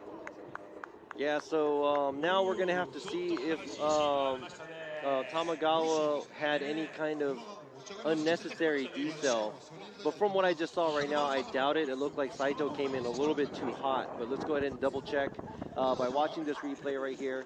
Tamagawa is doing his job, filling the outside zone 1, and Saito looks like he's trying to get super close. Yeah. Yeah, he came in real hot with his rear end coming in from outer zone 2 into that inside clip. Yeah, so I would have to say there isn't a decel map here in FD Japan like they do in the States, but that's probably the most, that's the area where everybody decels the most, from outside zone 2 to inside clip 1. Now, from my point of view, it doesn't look like Tamagawa. Yeah, it looks like Saito just came in hot because he was trying to play catch-up after outside zone 1. And it doesn't look like there was excessive decel made by Tamagawa. But yeah, it got pretty intense there coming to that inside zone. So yeah, Saito has that VR38 underneath his S15. Came pretty intense. He's been pretty wild. He suffered a really bad accident at Okuibuki going against Hibino. So, you know, he comes out to play. He doesn't mess around. He brings all the aggression. He has no shame in it. And, you know, you could see right there, he brought it coming in that inside clip.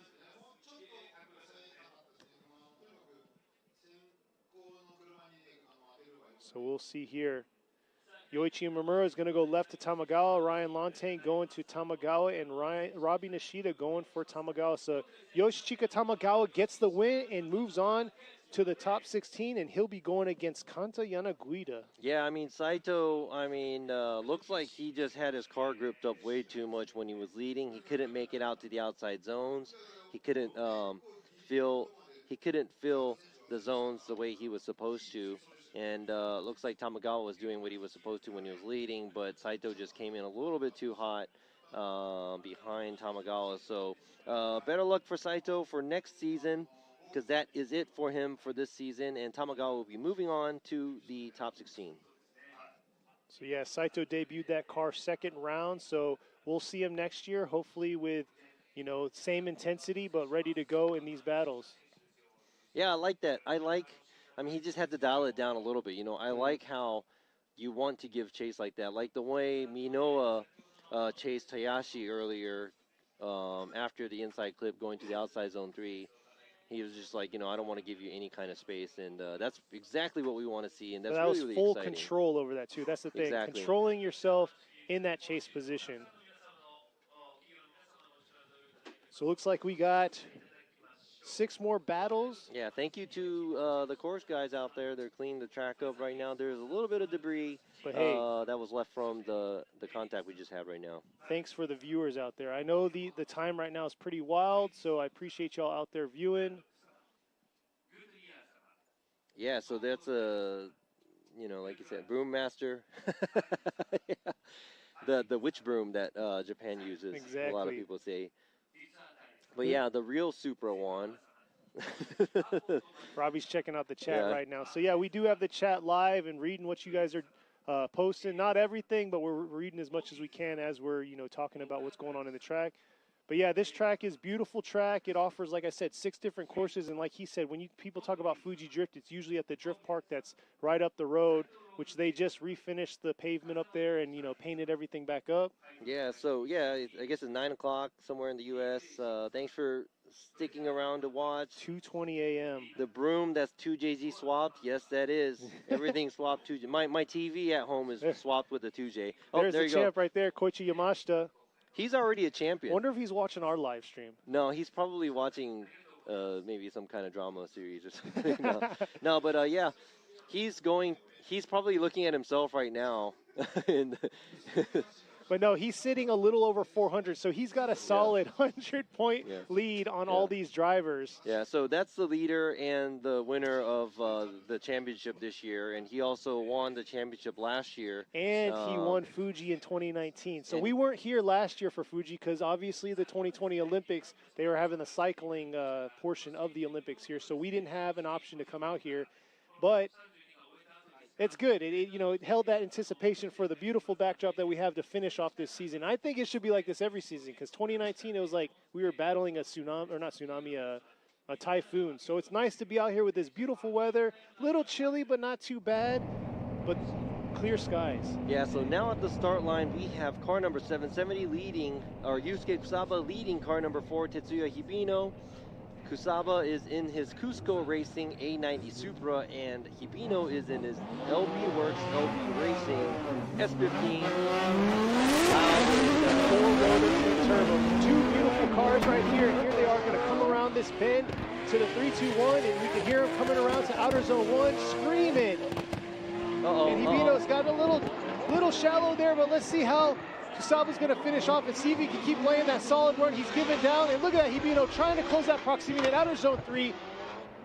A nice finish by Hibino, but that first start for him to that outer zone 1, not sure what happened. Yeah, that was not what we want to see as a chase car. Not mimicking the lead car, but it sounded like I heard a lot of hopping, so I'm not sure if the car is not 100% because he did miss the first qualifier run because of mechanical issues. But right there, it looks like, oh man, it looks like he had a major correction as he was chasing Kusaba because I don't know if there's something going on with the car. Kusaba misses the inside clip, but he does run a good amount of angle, fills the zones the way he's supposed to, and definitely, there's a lot of throttle there. So Kusaba definitely has stepped up throughout this season. Yeah, see right there. He's still drifting, but yeah, he is not on the line that he's supposed to. And obviously, making the transition where he had no choice but to not fill outside zone 1, and he barely filled outside zone 2 as well. Yeah, Kusaba sitting at 5th place in the rankings right now, while you have Hibino sitting in 2nd. Hibino definitely needs this because he has Shinji Minoue and Takahashi right there on his tail. But man, I must say, Tetsuya Hibino probably has the biggest fan base right now present look at that here. right there. Look at that. So that's the Liberty Walk crew, and the fans over there, they are waving to the camera. There's the crew there cheering him on.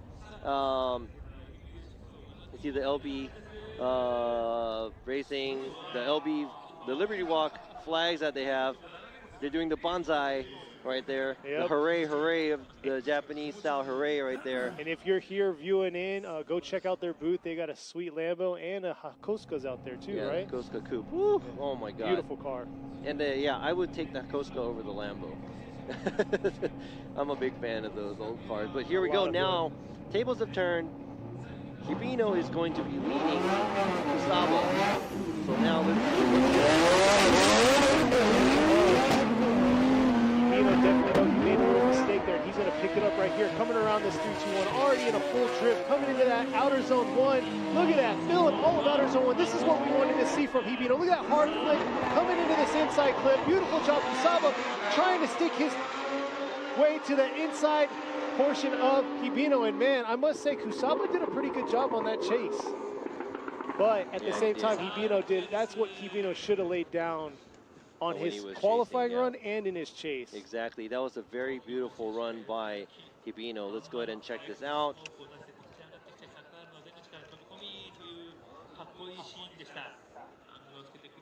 Look at that, coming around. Kusaba a little shallow, but man, Hibino laying a solid lead run for him. Yeah, so now we have to, let me go ahead and, I want to see the drone view. We have to take this in consideration. What happened when Hibino was chasing might be pretty critical for him because that huge yeah, because he didn't, well, Kusaba right there does a slightly better job on filling the outside zones and mimicking what Hibino was throwing down. Hibino's doing, yeah. And I know that Kusaba's run wasn't perfect, but that chase by Hibino with the bobble, I mean, that definitely plays a factor too, especially doing a lead-to-lead, chase-to-chase cross comparison. But man, I must say, that was a beautiful run right there by Hibino too. Yeah. So we'll see here. See another replay. Here's Kusaba in his lead right here, and right there. This is a tough call. Yeah, Hibino definitely had a nice lead flick, but Kusaba did fill that zone and came out to outer zone 3-2. So it's a tough call for these judges.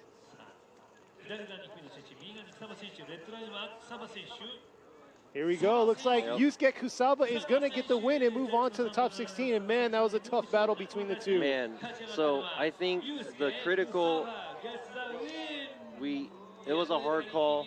What happened at the initiation with Hibino's vehicle, is pretty much everything because he was not able to make it all the way out to the outside zones, and that was not a good chase run by Hibino. So you could see right there, it looks like the crowd and the fans are probably kind of shocked because of what just happened. They were cheering them on, but yes, the chase run that Hibino made was not good enough.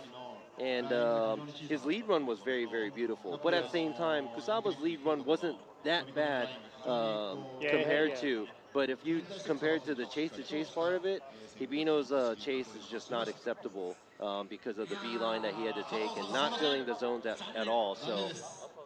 Yeah, you're right. So the team, you know what, they still clapping.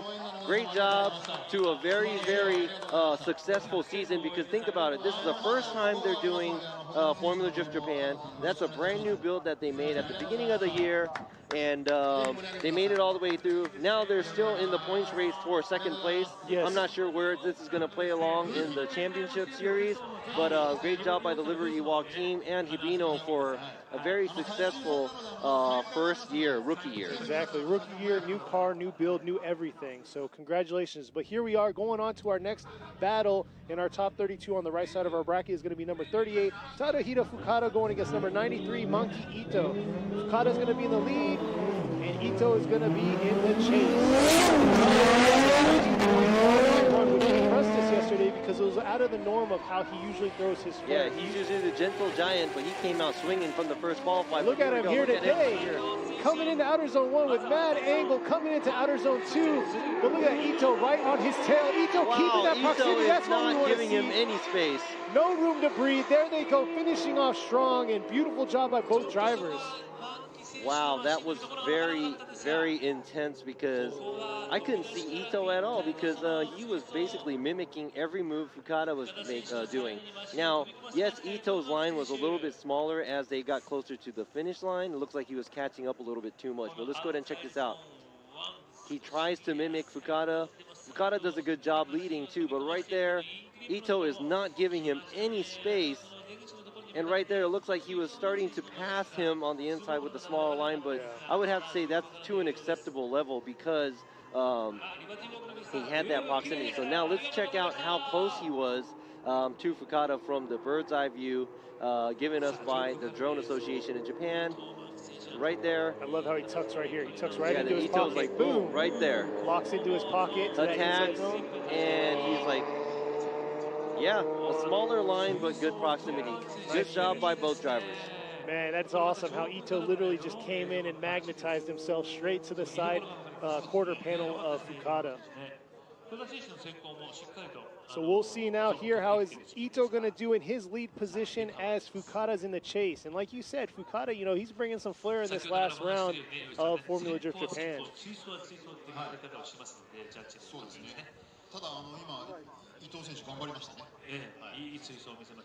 So there you go. You got Ito in his Hirano Tires JZX 100 Chaser, while we have Fukada in his Tanaba SSR Team Dunlop with weld JZX 100 Mark II.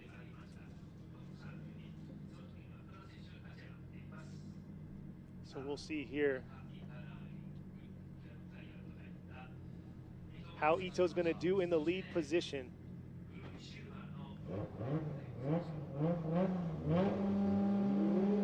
So I'm pretty sure Ito's happy with the chase run. Best lead run as possible. Now Fukada is going to have to do the same thing Ito did to him. Real early coming up 3-2-1, coming into this outer zone 1. Look at that, Ito filling that zone. Let's see if he can flick it, drag it all the way up to outer zone 2. Could have been a little deeper, but here he is. And Fukada trying to close that proximity like Ito did, but Ito just finishing up strong here in that last outer zone.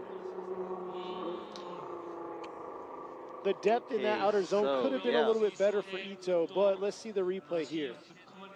Yeah, so I would have to say, just off the top, the chase was very good by Ito, but then the lead was more like, I think Fukada's lead run was a little bit better than Ito too. And it wasn't like Fukada was way far behind. Like, look at right there. Ito does not fill inside zone, or inside clip. He doesn't get close to there.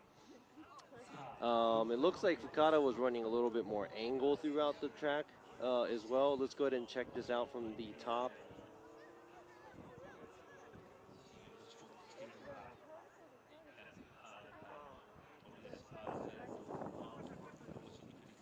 Yeah, right there. But I guess the proximity that Fukada... Man, that's a close call because, yeah, Ito did definitely have a good proximity on his chase run. But for his lead, he had some of the area that were kind of, could have filled a little better. There's some of our fans right there saying what's up to the camera. But yeah, definitely good to see fans out this time. I know we appreciate you fans out there that are viewing with us with the crazy hours. But here we go. Yuichi Yamagai is going to go one more time. Ryan Lante, well, looks like we're going to have a one more time battle between these two. And you know what? I 100% agree because it was just too much to make the call for who's going to win this battle, especially they both had their strengths and weaknesses. Yeah, so I would have to say that I'm leaning towards Fukada's lead run was a little bit more better than Ito's, and Ito's chase run was a little bit more better. And yes, the better lead run gives more space and gives more advantage for the chase car to make a good chase run, but this time it looked like it was a little bit too close to make a call, so we will have to see this one more time. And yeah. So we'll see this next battle coming up is going to be against Koichi Yamashita, the champ himself, going against Shoya Saito. Shoya Saito's in a new car this year. That's his dad's old car, 2J Power 180SX, going against the champ. So it's a young buck going against a seasoned, very, experienced buck. So we'll see how the veterans either going to school him or how Shoya Saito's going to come out and show him that he's ready.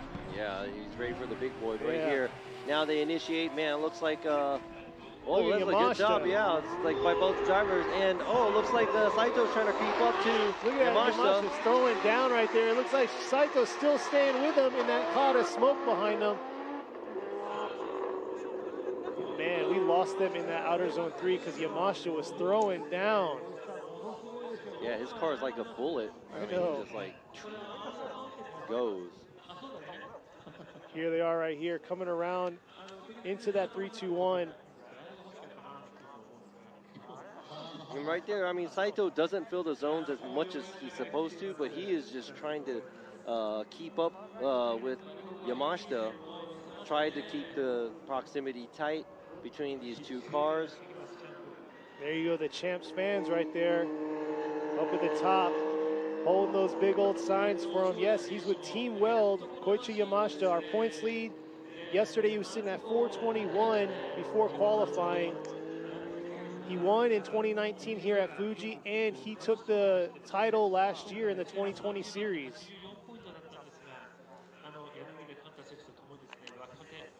So we'll see how he's going to do in the chase going against Shoya Saito. And Shoya Saito, he looked like he stepped up a little bit there in that chase position, so we'll see how he's going to do in the lead.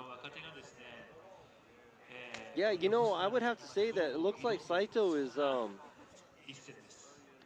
Usually I see him struggling to get used to or try to land a good run. But it looks like he's on fire today too. So this is going to be a very interesting second run by both these drivers. See how well Yamashita is going to adapt to mimic Saito's lead run. And let's see how well Saito could lay down a close to 100 point or the highest point qualifying run as possible that he can do as a lead car. So here they go. Looks like they're getting the green light to go. Saito in the lead, going against Yamashita. Like you said, Yamashita's just got to come out and try to mimic him. I know Saito is still kind of learning a little bit about the car, but he's definitely stepped up the last 3 rounds. So here he is coming to outer zone 1. Beautiful job in outer zone 1. Look at that. Right Let's see this flick coming back. That transition. Hard job flick. by Saito. Coming in. Oh, maybe too much. Oh, what? That was close. Way to avoid that contact by Yamashita. And man, Saito definitely came out. Go look at his qualifying runs and then look at this. Look how he flicked Saito it. just came out of nowhere. That was, I mean, obviously he did spin, but that was a bad run right there. That was a very, very impressive. Check this out. He just threw it all. He's like, I'm gonna just leave it all on the track. Boom, nice flick.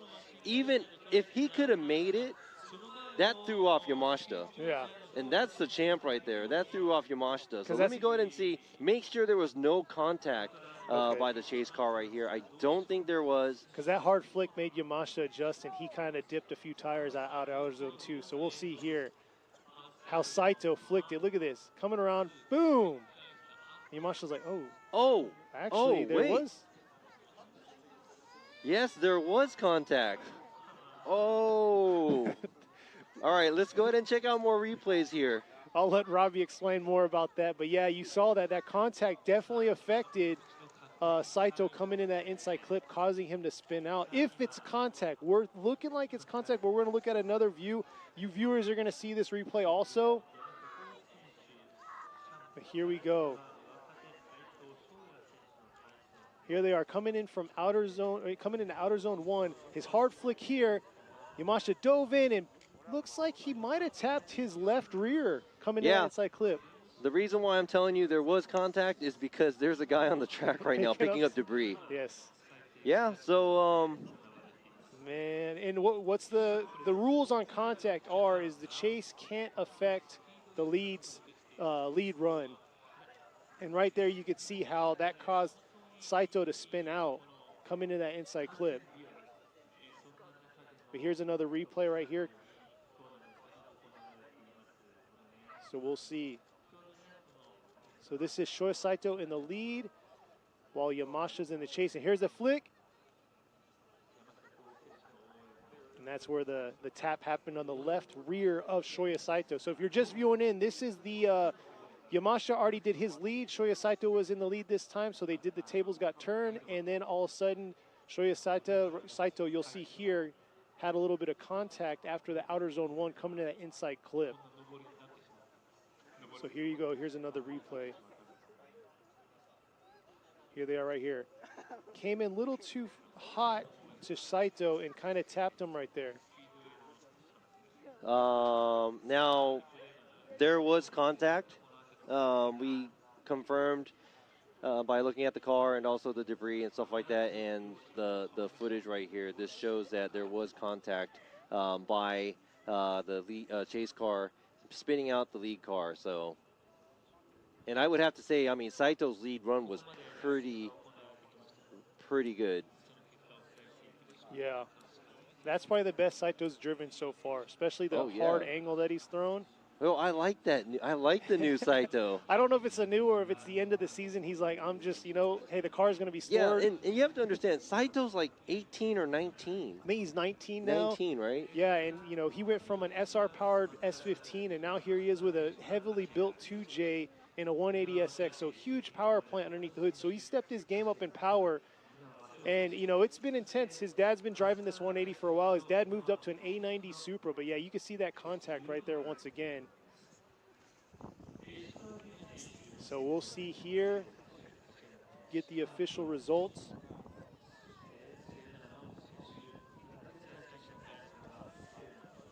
So we'll see how this will look at the view right there. Sorry, I wasn't able to read too much of that, but here we go. Yuichi Yamagai going to go with Shoya Saito.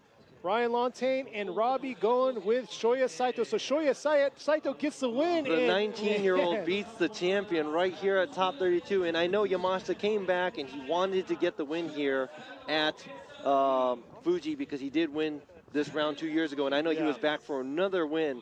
But the young buck came and defended, or he actually came up to the and plate. Blocked. There you go. There's his fans, Koichi Yamashita's fans. Dude, think about it. We're at top 32. I'm getting excited right now because we're at top 32. The number 2 ranking driver got knocked out. The number 1 ranking driver got knocked out. Now the number 3 and number 4 ranking drivers are still in. Now this is going to mix up the points race.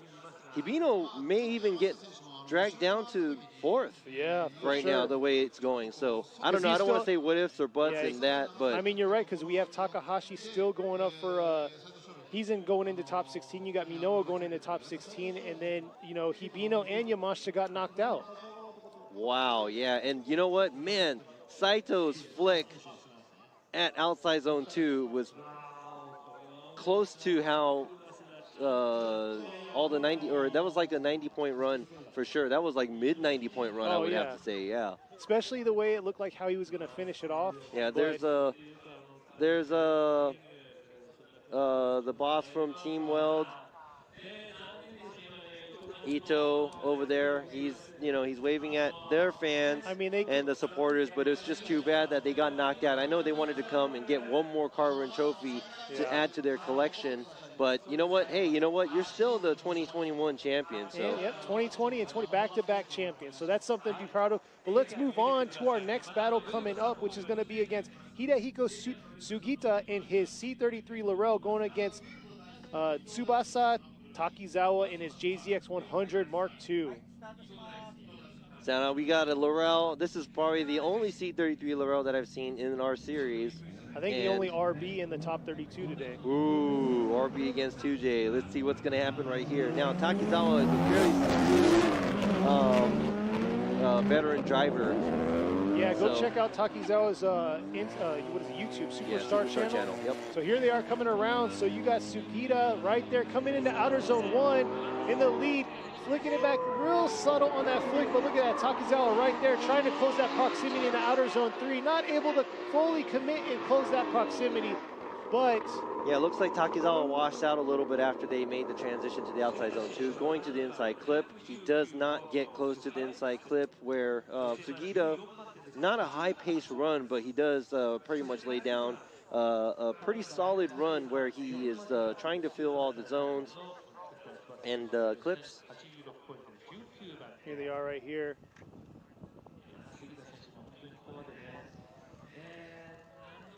Sugita not able to get all the way out to the outer zones. Didn't have an aggressive flick or anything, but Takizawa trying to make do with what he's getting as a lead run and make a solid chase after. So we'll have to see here how Takizawa is going to do in his lead while Sugita is going to be in the chase. Okay, so this, I think his name is Arukuma or something. So he's a green bear, and his head is not a apple. It's like an apple. It's a mask. Hoodie, yeah. He likes apples, so he wears an apple mask, and also, you know, the COVID mask too. But he is a character that represents some parts of Nagano Prefecture, I believe, and they are here to cheer on Takizawa's team. So definitely a green bear. But yeah, the big thing, like you said, the Nagano area, and they're trying to, they're out here educating and bringing light to Nagano. A lot of y'all probably know Nagano for the Olympics back in, 98? But they also have the apple because it's known because they have a lot of orchards and stuff like that out in that area. Yeah, and there's a lot of, there's a lot of drivers that are here, or that are from Nagano, I believe. Okay. The old Takizawa's spotter is the old XD1 champion, which is Kazama, Yasuyuki Kazama. He's from Nagano. Tsuchiya Keiichi, the Drift King, he's from Nagano. So there are a lot of drifters that are probably from Nagano too. So here they are. And versus that, Sugita driving the C33 Laurel with the lonely and only RB that's out here right now. Let's see how well he can chase down.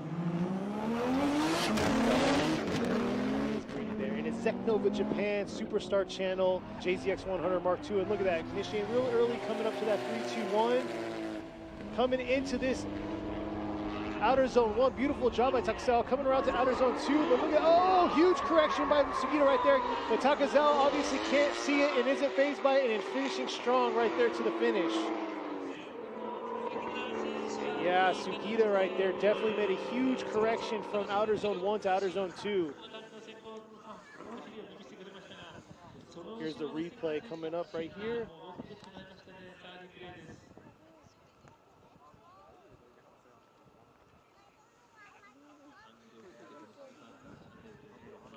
All right, right here, Takizawa tries to fill the zones. He's just doing his own thing, and behind him, looks like Sugita makes a huge error, and that is an incomplete for the chase car right here. And Takizawa, which is the lead car, finishes off the track. So Yoichi Miura is going to go left to Takizawa, Ryan Lontaine to Takizawa. So it looks like Tsubasa Takizawa is going to get the win and move on to the top 16. Congratulations, Takizawa is going to go against the giant killer Saito for the top 16 battle.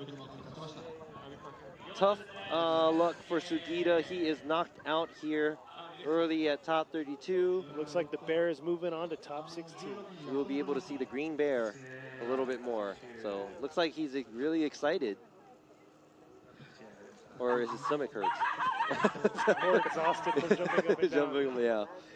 But it must be nice to be in, or no, I'm sorry. That's, I was about to say inside of him, but he's a bear, so there's no inside, right? I don't want to break anybody's dreams. So moving on to our next battle coming up. It's our second or last battle on the right side, even though we have a one more time that we'll have to get back to. Is going to be number 31, Kodai Sobagiri in his R31 Skyline, which Robbie mentioned. Looks like it's going to be retiring. Yeah, they're retiring that car after this round, and they were talking about bringing in a GR86 for next year. And they said they want to actually go for trying to win, not just performing well, but they want to win the competition. So going against Sobagiri is car number 19, Yuichi Yamagai. He is a veteran in FD Japan. He's kind of a crazy driver too, so this is going to be really exciting because I've seen Sobagiri do some amazing driving, and I've also seen Yamagai some phenomenal job driving. So we'll see here. While we have Sobagiri in the lead and Yamagai in the chase. And look at this, here they are coming into outer zone 1. Beautiful job coming into outer zone 2. Yamagai trying to close that proximity, coming into this inside clip to outer zone 3. And not bad by Yamagai on that chase position. Yeah, hearing all that popping coming from the anti-lag. Yeah, Yamagai did an amazing job early on in the season, but looks like he had a little bobbling throughout the rest of the season, the second half. So we'll see how he's going to finish off this season here at round 6 of the 2021 so you series. see Takizawa right there and Sugita hard parking in the middle of the track for a second. There you go, Mount Fuji. There's a little bit of cloud there that's in the way, but what a beautiful view. I could just sit here. Man, if I could drink beer and coffee or whatever and just chill here. It is a beautiful Yeah, it's a view. nice day today, and it's not as cold as yesterday. I'm Like happy. I said before, this is probably the best ending to the season. You got a beautiful backdrop, beautiful weather, clear skies. I mean, I'm going to say this is where it should end every year because obviously Fuji, when we usually do it early in the rounds, I think round 3, round 2, it's usually raining season. So we got to fight that battle of, are we going to have rain or are we not going to have rain? Yeah, and Fuji is only an hour and a half away from our house. Exactly. So this is close, like our, So yeah, but there you go. Man, what a beautiful car, man. That's so cool. Looks like a shoebox. I love square cars. R31 Skyline, such a cool car, and man, they put so much time into this car and developed the chassis so much because I think you have to keep the same suspension system that you have in the FD series. You cannot modify it and just like change it to a multi-link or some other suspension system. On the front are struts, and the rear they are using the semi-trailing arm style, so they develop their own arms. Very different from the multi-link that they have like on the S15 they have right here, and they are using the original RB style engine in this thing as well. I think it's like a 2.8 liter or something like that. Yeah, so I know they had mechanical issues too halfway through the season, so to foresee them here at the final round is amazing. Beautiful blue and white livery they got right there, but here they come. Yamagai's in the lead. Sobagiri coming up here in the chase position, but look at Yamagai coming into outer zone 1. Oh, but real shallow there, but Sobagiri's got to find his way through that smoke and try to close that proximity up to Yamagai. And Yamagai just throwing down a trail of smoke, blinding Sobagiri throughout that track.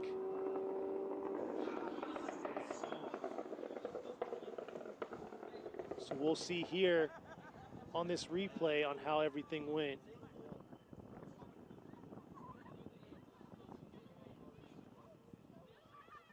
Here they are. Yamagai definitely missed outer zone 1. yeah, so Yamagai misses outside zone 1, and that's a faster line going to outside zone 2. Then he actually, he's on more of an outside line. He doesn't get close to the inside clip, and that kind of gives Sobagiri the chance to play catch up with Yamagai. So we'll see here. Here's the drone footage. Probably the best view in the house right here. Get the perfect line out of the smoke trail. Here they are coming in outer zone 1. Yamagai did a good job in outer zone 1. And there you go, Sobagiri taking a little bit better line into that inside clip.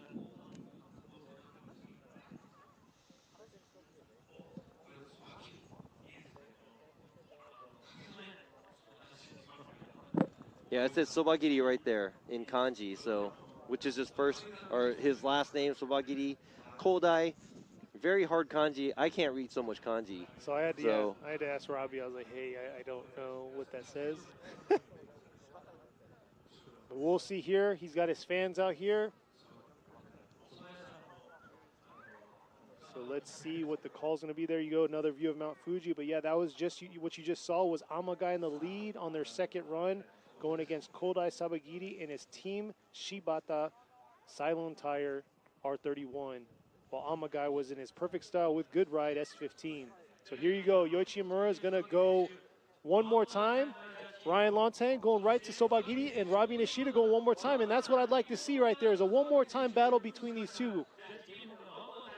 Yeah, so I really had to think about that, and it was very, very close. And I would have to say I was almost leaning towards Sobagiri, and I see why Lontang went with Sobagiri too, because of the lead to lead, chase to chase.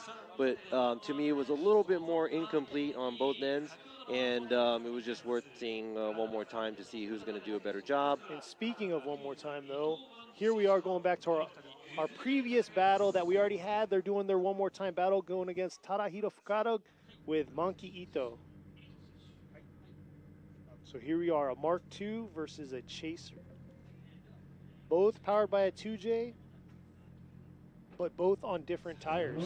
One's on Hirano tires and the other one's on Dunlops. Hirano tires.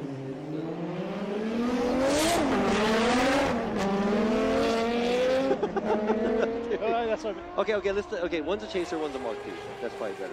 Sorry, it's with good ride, my bad. Here we go. Coming around, look at that. No, Ito is, oh man, Ito is. Threw himself in the wrong position. Oh man, right that there. was not, that is not good at all, because Fukada pretty much did what he had to do right now. Ito took a very, very small line approaching outside zone 1. He could not feel outside zone 1. Fukada's lead run was very nice. He did what he had to do as the lead car, and the chase car did not feel. There you go. He got closer, but he started to creep in right there, and he was like, oh man, I have nowhere to go. He had to extend the car to kind of awkwardly reach outside zone 2. But that's the thing. Fukada kept his consistency like he's done all year round. Threw a pretty good, solid lead run, but we'll see how Ito's going to make up. And, you know, like we said before, previous races or tandem battles, we've seen it where, you know, one big mistake ended it all. So we'll see what's going to happen here. Yeah, exactly. You don't know what's going to happen until you're done with both of the runs. Now look at how small of a line Ito had, as you can see from the drone's view right here. He tries to get back on track or get back on the line. Fukada is running. He's trying to mimic his line at the second half of the track, but it looks like it's a little bit too late because he made a huge error when he was chasing Fukada at the outside zone 1 area, going to outside zone 2. So now the tables will be turned. Ito's going to be in the lead while Fukada's going to be in the chase.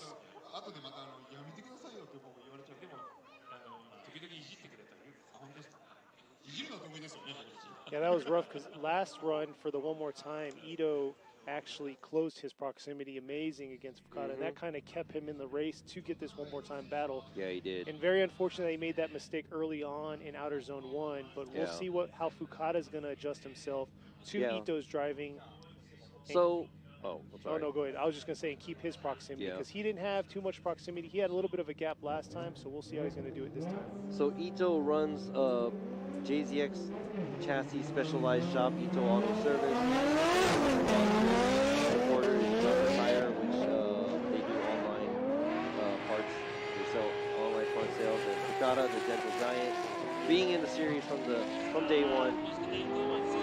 Let's see how well he does chasing. Not bad by Ito. Could be a little deeper in the line. Fukada's right there in his smoke trail. But definitely going to have to see that replay for Fukada when he came from outer zone 1 to the inside clip. Outer zone 2.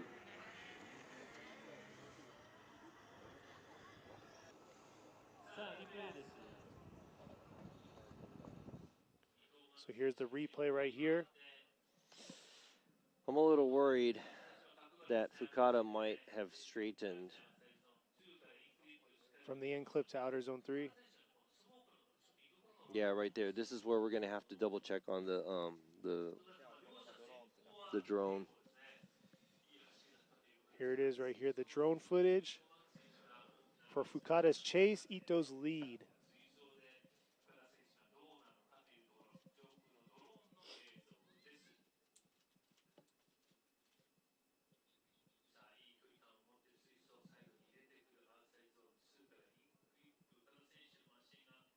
Oh. He definitely decelled a lot right there because you can see how his smoke trail kind of stopped. We're going to see if we can get one more view of this for the judges. Beautiful view of Fuji. So Fuji's actually our backdrop. It's sitting behind us, but we don't have a perfect view of it, but you can see right there. So here's the replay again. Make sure the judges make the right call here. And this right here is the one more battle between the two against Tadahiro Fukada and Monkey Ito.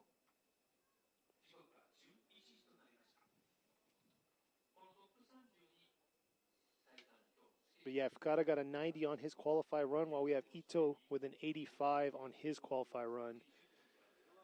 See how they do. Fukada, like Robbie was saying, he's a day one, day one, round one. He's been here from day one, round one of Formula Drift Japan.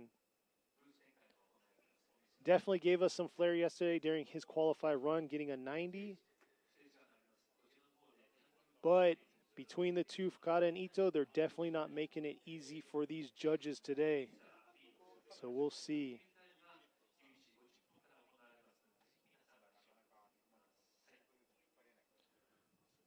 So there you go, some of the fans. There's the hot pits that they set up. Sits right next to the start gate.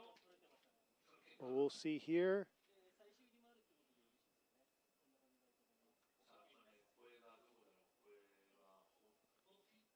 So yeah, this is the hot pit like I was saying. They set it up, but they want to see one more view of the drone footage for Ito in the lead and Fukada in the chase.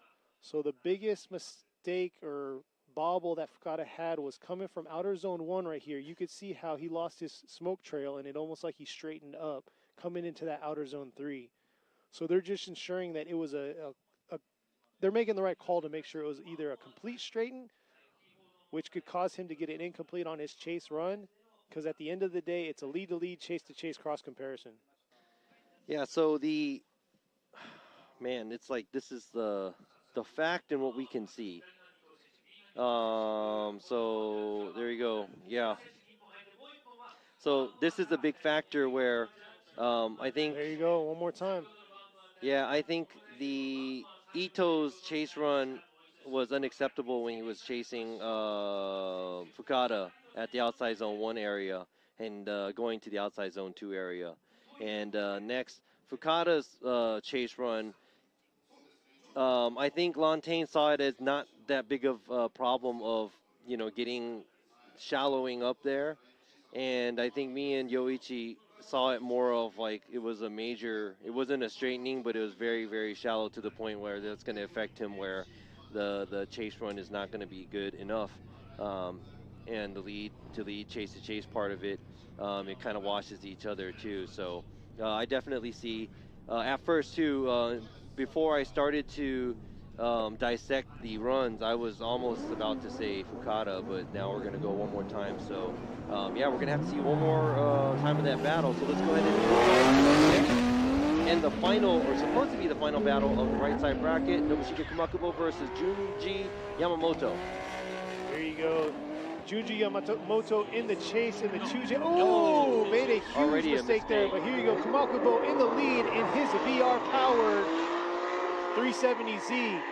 Beautiful job by Kumakubo. Kumakubo, very experienced. We already all know that. Very experienced driver, but well known for his tandem battles. So we'll see how he's going to do in the chase position, because you can see right there, Yamamoto definitely made a huge mistake. Here's the replay right here. Coming into the 3-2-1, initiating, and then out of nowhere, here it is. He straightens up. Huge correction. Couldn't hold that drift through outer zone 1, and then fell behind all the way through for the rest of the track. So we'll see here. Here's the drone footage of it. Yeah, so the huge correction and mistake that Yamamoto made in the chase position is going to hurt him. And yes, we won't know what's going to happen until they switch sides or switch places to see who, when Kumakubo is going to give chase to Yamamoto. And it looks like Kumakubo was pretty much just doing his own thing. You know, he tried to build the zones. He's doing his own. Yeah, car sounds very good. He actually suffered some mechanical issues at the last round at Okayama, and he unfortunately had to back down on his battle, and he ended up getting 4th place. But he had a good potential, because that was the debut of his car. He had potential to hit podium for that debut. Yeah, he couldn't fight to go on to the finals, so he couldn't drive. Basically, because of the qualifying order, he ended up being 4th place. But I spoke with him afterwards, and he said that it was like a loose sensor or something. So it was actually, if somebody would have kicked it or touched it or did something, it would have started. Yeah, they couldn't start it, Yeah. But yeah, so he's with the Speedster Racing with Team Orange, so he definitely said next year he's going to come out and fill the whole season. He only came out for the last 2 rounds, but obviously you could tell he's a very veteran driver, experienced, because of what he threw down on his first go-around in round 5. So here he is at round 6, going against Yamamoto. Yamamoto's going to be in the lead this time, while Kumakubo's in the chase. And yes, speaking of Kumakubo, he is the owner of Ebisu Circuit, which most of y'all know is like the drift mecca of Japan. They're actually doing the fall Matsuri this weekend, so a lot of guys are out there making things happen out there, but here they are. Looks like they got a pylon touch, as Robbie bows his head down in frustration. Just gotta take a deep breath, drive through the cone. I can't say nothing. I'd probably hit a cone too. I don't remember hitting a cone though. It's like you don't have to be in a rush to start, you know. So just gotta take a deep breath.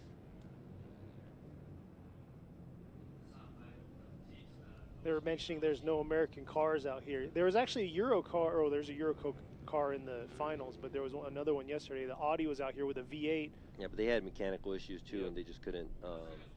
They said something about their battery. They have like a battery system, something that indicates the battery. Something went wrong with that or something. So, I mean, it's unfortunate. I wanted to hear that V8 out here at Fuji. But here we go. Now it's finally a go.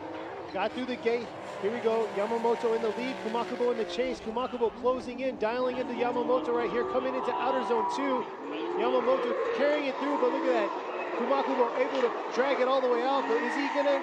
Looks like he had a little bit of correction leaving inside clip 1 right there, but I don't think it's enough to sway what happened with Yamamoto's huge correction from outer zone 1. Yeah, there was an incomplete, so that's going to be a really hard one. It looks like Kumakubo.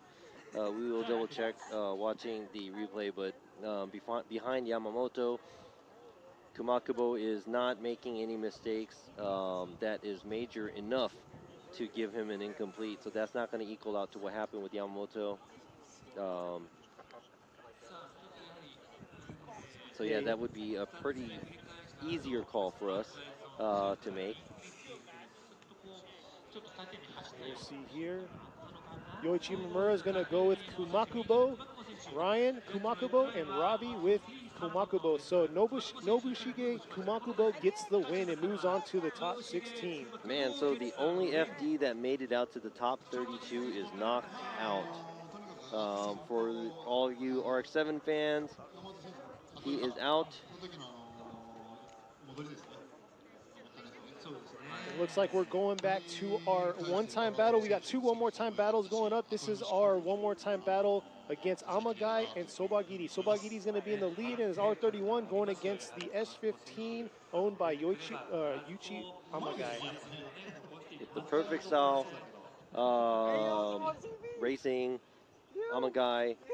Very crazy, exciting driver to see.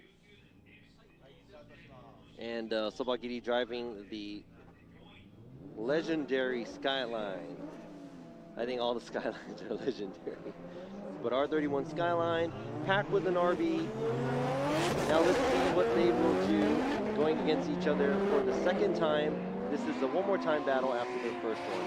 Here we go, Sobagiri coming through into outer zone one. Here they are, Yamagai right there on his tail, trying to mimic him, flicking a little early. Oh, diving in on Sobagiri. Sobagiri carrying through. It looks like there was some contact right there by Yamagai into Sobagiri.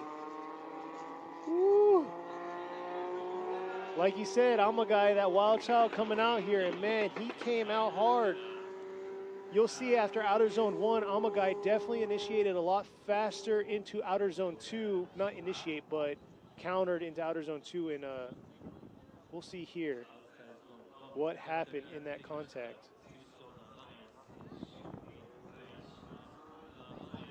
Boom. Yeah, it looked like Yamagai threw a little bit too much angle, and he was on a lot of a shallower line than Sobagiri was. So let's see here on the drone footage, get a better view. You can see Sobagiri getting all the way out to outer zone one. Beautiful job, but Yamagai right there, real early right there.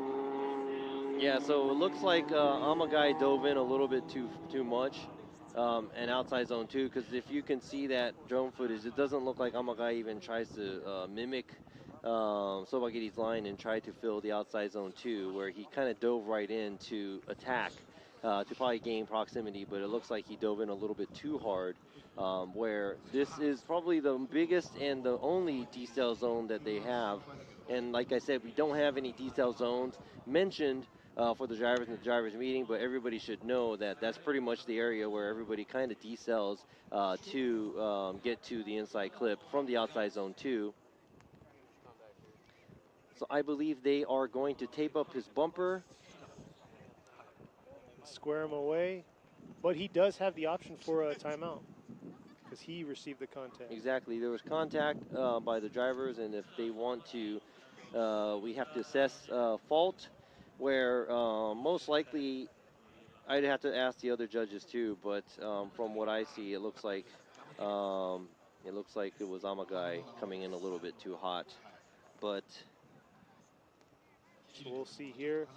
Looks like he's getting a thumbs up that his car is good and ready to go. So Yamagai's going to be in the lead while Sobagiri's going to be in the chase. Yes, I believe Lantain is on the same page. With the who's at fault with the contact, it looked like Yamagai gave kind of attack to a little bit too much. Now Yamagai is taking off, and I'm pretty sure he's going to lay down something crazy right now because that contact, he's probably frustrated. Here he is coming into outer zone 1. Here he is filling all of outer zone 1. Beautiful job, flicking it back around to outer zone 2.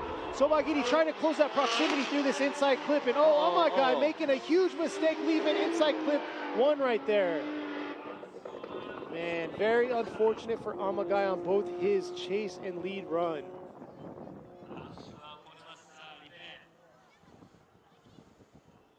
Yeah, so as you can see right there, Yamagai is taking off. Sobagiri starts to initiate about the same place, and there's a little bit of a gap created between these cars. Yamagai does a great job right here at the outside zone 1. Nice job at outside zone 2. Kind of misses inside clip 1 because he washes out. Then after that's where the problem is. Yamagai kind of straightens out, approaching outside zone 3, where Sobagiri is keeping not super close in proximity, but he's within range. Chasing down Yamagai. So here is the drone view from up top of both of the cars. Coming around outer zone 2. Not bad, but look at that. Yamagai made that mistake right there. coming into that outer zone 3. And man, it feels like the temperature dropped like 10 degrees on us. Yes, it did. So here we go. Yuichi Yamagai is going to go right to Sobagai. Ryan Lantain with Sobagai. So look at that. Sobagiri. So Koldai Sabagiri gets the win, and he's going to be moving on, and that's awesome to see that R31 moving on, especially if this is going to be his last season in that vehicle. Yeah, Koldai Sobagiri. I know, I kept Sobagai. No, you combine Amagai and Sobagiri put together. There you go. Sobagiri is his fans out there cheering him. It says Sobagiri in kanji. If you want to get that tattooed, the kanji looks cool. No, but yeah, they're cheering him on because the whole R31 house. They are specializing in R31s, but like they mentioned before this round, I guess they are retiring that vehicle and moving on to another chassis. Even though they specialize in R31s, I guess technology is catching up to them because that's a 30-year-old car. They were talking about how the tape worked. It definitely did work. Oh yeah, the tape. Oh yeah, the tape always works. They don't mess around. Hey, you know when people get hurt, their ankle, they sprain their ankle, they tape it up. Same thing, you know. Yep. Tape up your car, runs better. Wait, so no zip tie? No zip tie, tape. So now this is the second one more time battle of Katsuhiro Fukada versus Ito. Now Fukada is going to be beating Ito, and let's see if they could find out who the winner, or see if they can define who the winner is. So because here they are coming out. Look at that, nice Fukada, beautiful job by Fukada. And I think he's getting it down to the point where he's like, I want this win. I want this battle win. But Ito, look at that, closing that proximity like he did on his first run against Fukada. And man, they are not making it easy for the judges. Yeah, it looked like Ito's, the line crossed when he was chasing Fukada. So he wasn't on the same exact line, but he was definitely trying to close the proximity there. Now, I really like the way Fukada just kind of hangs it all out, full throttle all the way, runs an outside line, a lot of angle right there. Very smooth. I would like to see more flick, but very smooth. And Ito gives it an attack right there. Ends up falling back a little bit because of maybe the lines crossing there. But both of the cars, great job on their runs. Let's see what's going to happen when they switch places. Here is the overhead view by the drones. The drone. There we go. Fukada, good job filling outside zone 1, filling outside zone 2. Ito the same. Then right there, Ito kind of gives it a little bit more angle, falls back a little bit, but not too much. He stays within proximity of Fukada. So we'll see how they're going to do when the tables get turned between Ito and Fukada. Ito's going to be in the lead while Fukada's in the chase. Definitely not a bad run for the lead and chase that we just saw. So I'm pretty sure Kusaba is waiting patiently because this is a battle that's going to go against Kusaba. The winner of this battle is going to go against Kusaba. Let me go ahead and read off on the left side bracket. We got Takahashi versus Gray, Matsukawa versus Minowa, Ishikawa versus Suenaga, and Saito versus Minowa. Now we're going to find out who the last one making it into top 16 is right here after this battle versus Fukada and Ito.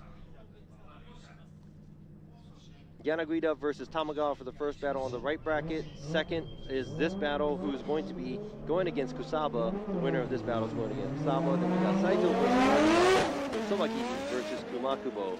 And here we are right here. Ito in the lead, coming up to outer zone, or the inside, or the 3-2-1, coming into outer zone 1 right here. Beautiful job. Look at Fukada right there on his quarter panel. Giving a nice flick right here by Ito, but Fukada doing a lot better job on his proximity in his chase position. And look at that, pushing him all the way to the finish. And oh man, that's awesome to see right there. Fukada brought it, he wanted this. So let's see how this looks on film with the drone footage and see how his proximity was, because it was a lot closer than it was on his last one more time battle. Wow, that was a pretty good battle between these two cars. Now, Ito did whatever he had to do, filled the zone. Fukada is mimicking him right there. He's like a shadow, and he's on the same line, almost the same angle. Good job by Fukada. Very nice chase run. And also, obviously, a good chase run comes from a good lead run, and Ito did a good job leading, too. But Fukada also did a good lead run for his first run as well. So we're going to have to compare all these. And now here we go. There's a drone view of the two cars. Look at Fukada on the same line, same angle. Boom, transitioning. Nice same transition time. right there. Then he tries to keep, and he creeps up right there. Good proximity, matches the angle and the line. Great job by both drivers. Man, I would like to see another one more time.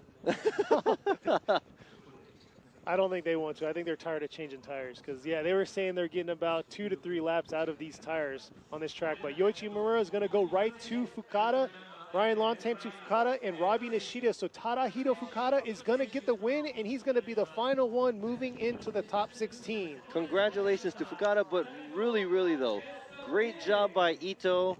I love the way he gave Fukada the run. The proximity that he chased him down was very, very... Yeah, very good job. There it is.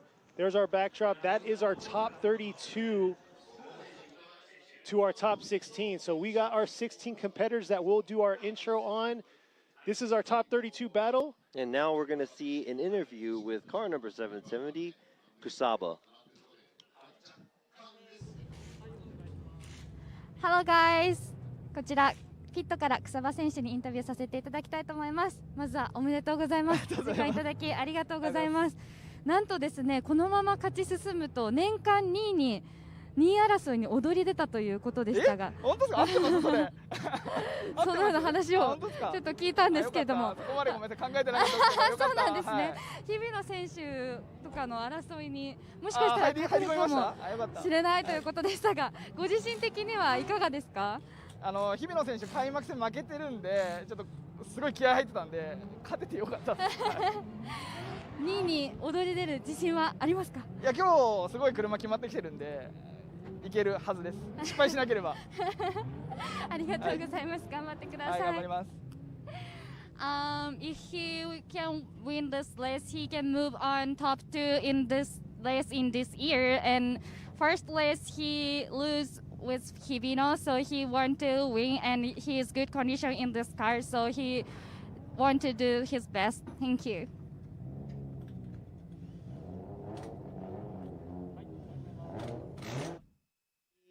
I guess now he's within proximity to be in the maybe finish second or third, yeah. maybe.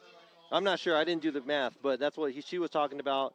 And he was, or by him beating Hibino, he actually took Hibino out himself. Yeah. And I guess Hibino went against Kusaba at the first round this year, and Kusaba lost, so it was a revenge for him too. So he said he's really happy, and he's also said the car, the condition, and the setting of the car is actually matching up with him really good this round. So he said as long as he doesn't mess up, he should be good. So let's see how far he can move on the ladder here at Fuji Speedway. But yeah, that was our last top 32 battle of the 2021 season here at Fuji International Speedway. We appreciate all you viewers out there that thank you very, came very in. much. I'm going to throw a shout out to my parents that viewed in, and then happy birthday to my sister out there. But yeah, thank you all out there for viewing. Well, happy birthday to Kenny's sister. Yeah, we have hey, and happy birthday to all you guys out there that's your birthday today. There you go. Yeah, there you go, yeah. But yeah, we have a lot of spectators out today. We have all sorts of booths. So if you're in the area, come check us out. Top 16 is going to kick off in about, in about an hour, actually. So yeah, about an hour. We'll be back about an hour. Make sure you come back, tune in with us. If it's late at night, make sure that you take a nap, go and get snacks, get a beer, whatsoever, anything. So yeah, the schedule, let's say right now we are looking at 11:22 our time. Yeah, 11:22 right now, and the opening ceremony, top 16 is going to start at 12:25 Japan time, so that's approximately an hour from now. Thank you for tuning in with us this time, and make sure you're back to see more of the drifting and see who's going to be on top getting that carbon trophy today here at Fuji. Our last top 16 battle, our last round, so stay tuned and come back and check us out. Peace out.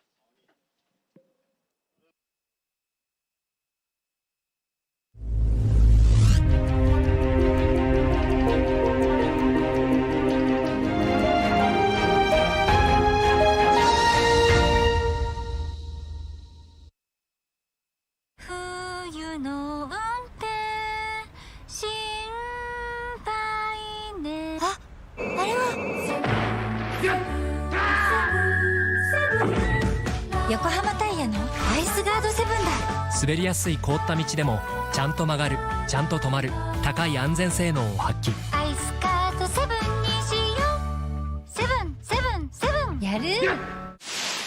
横浜やる。革新のカーボンベゼル。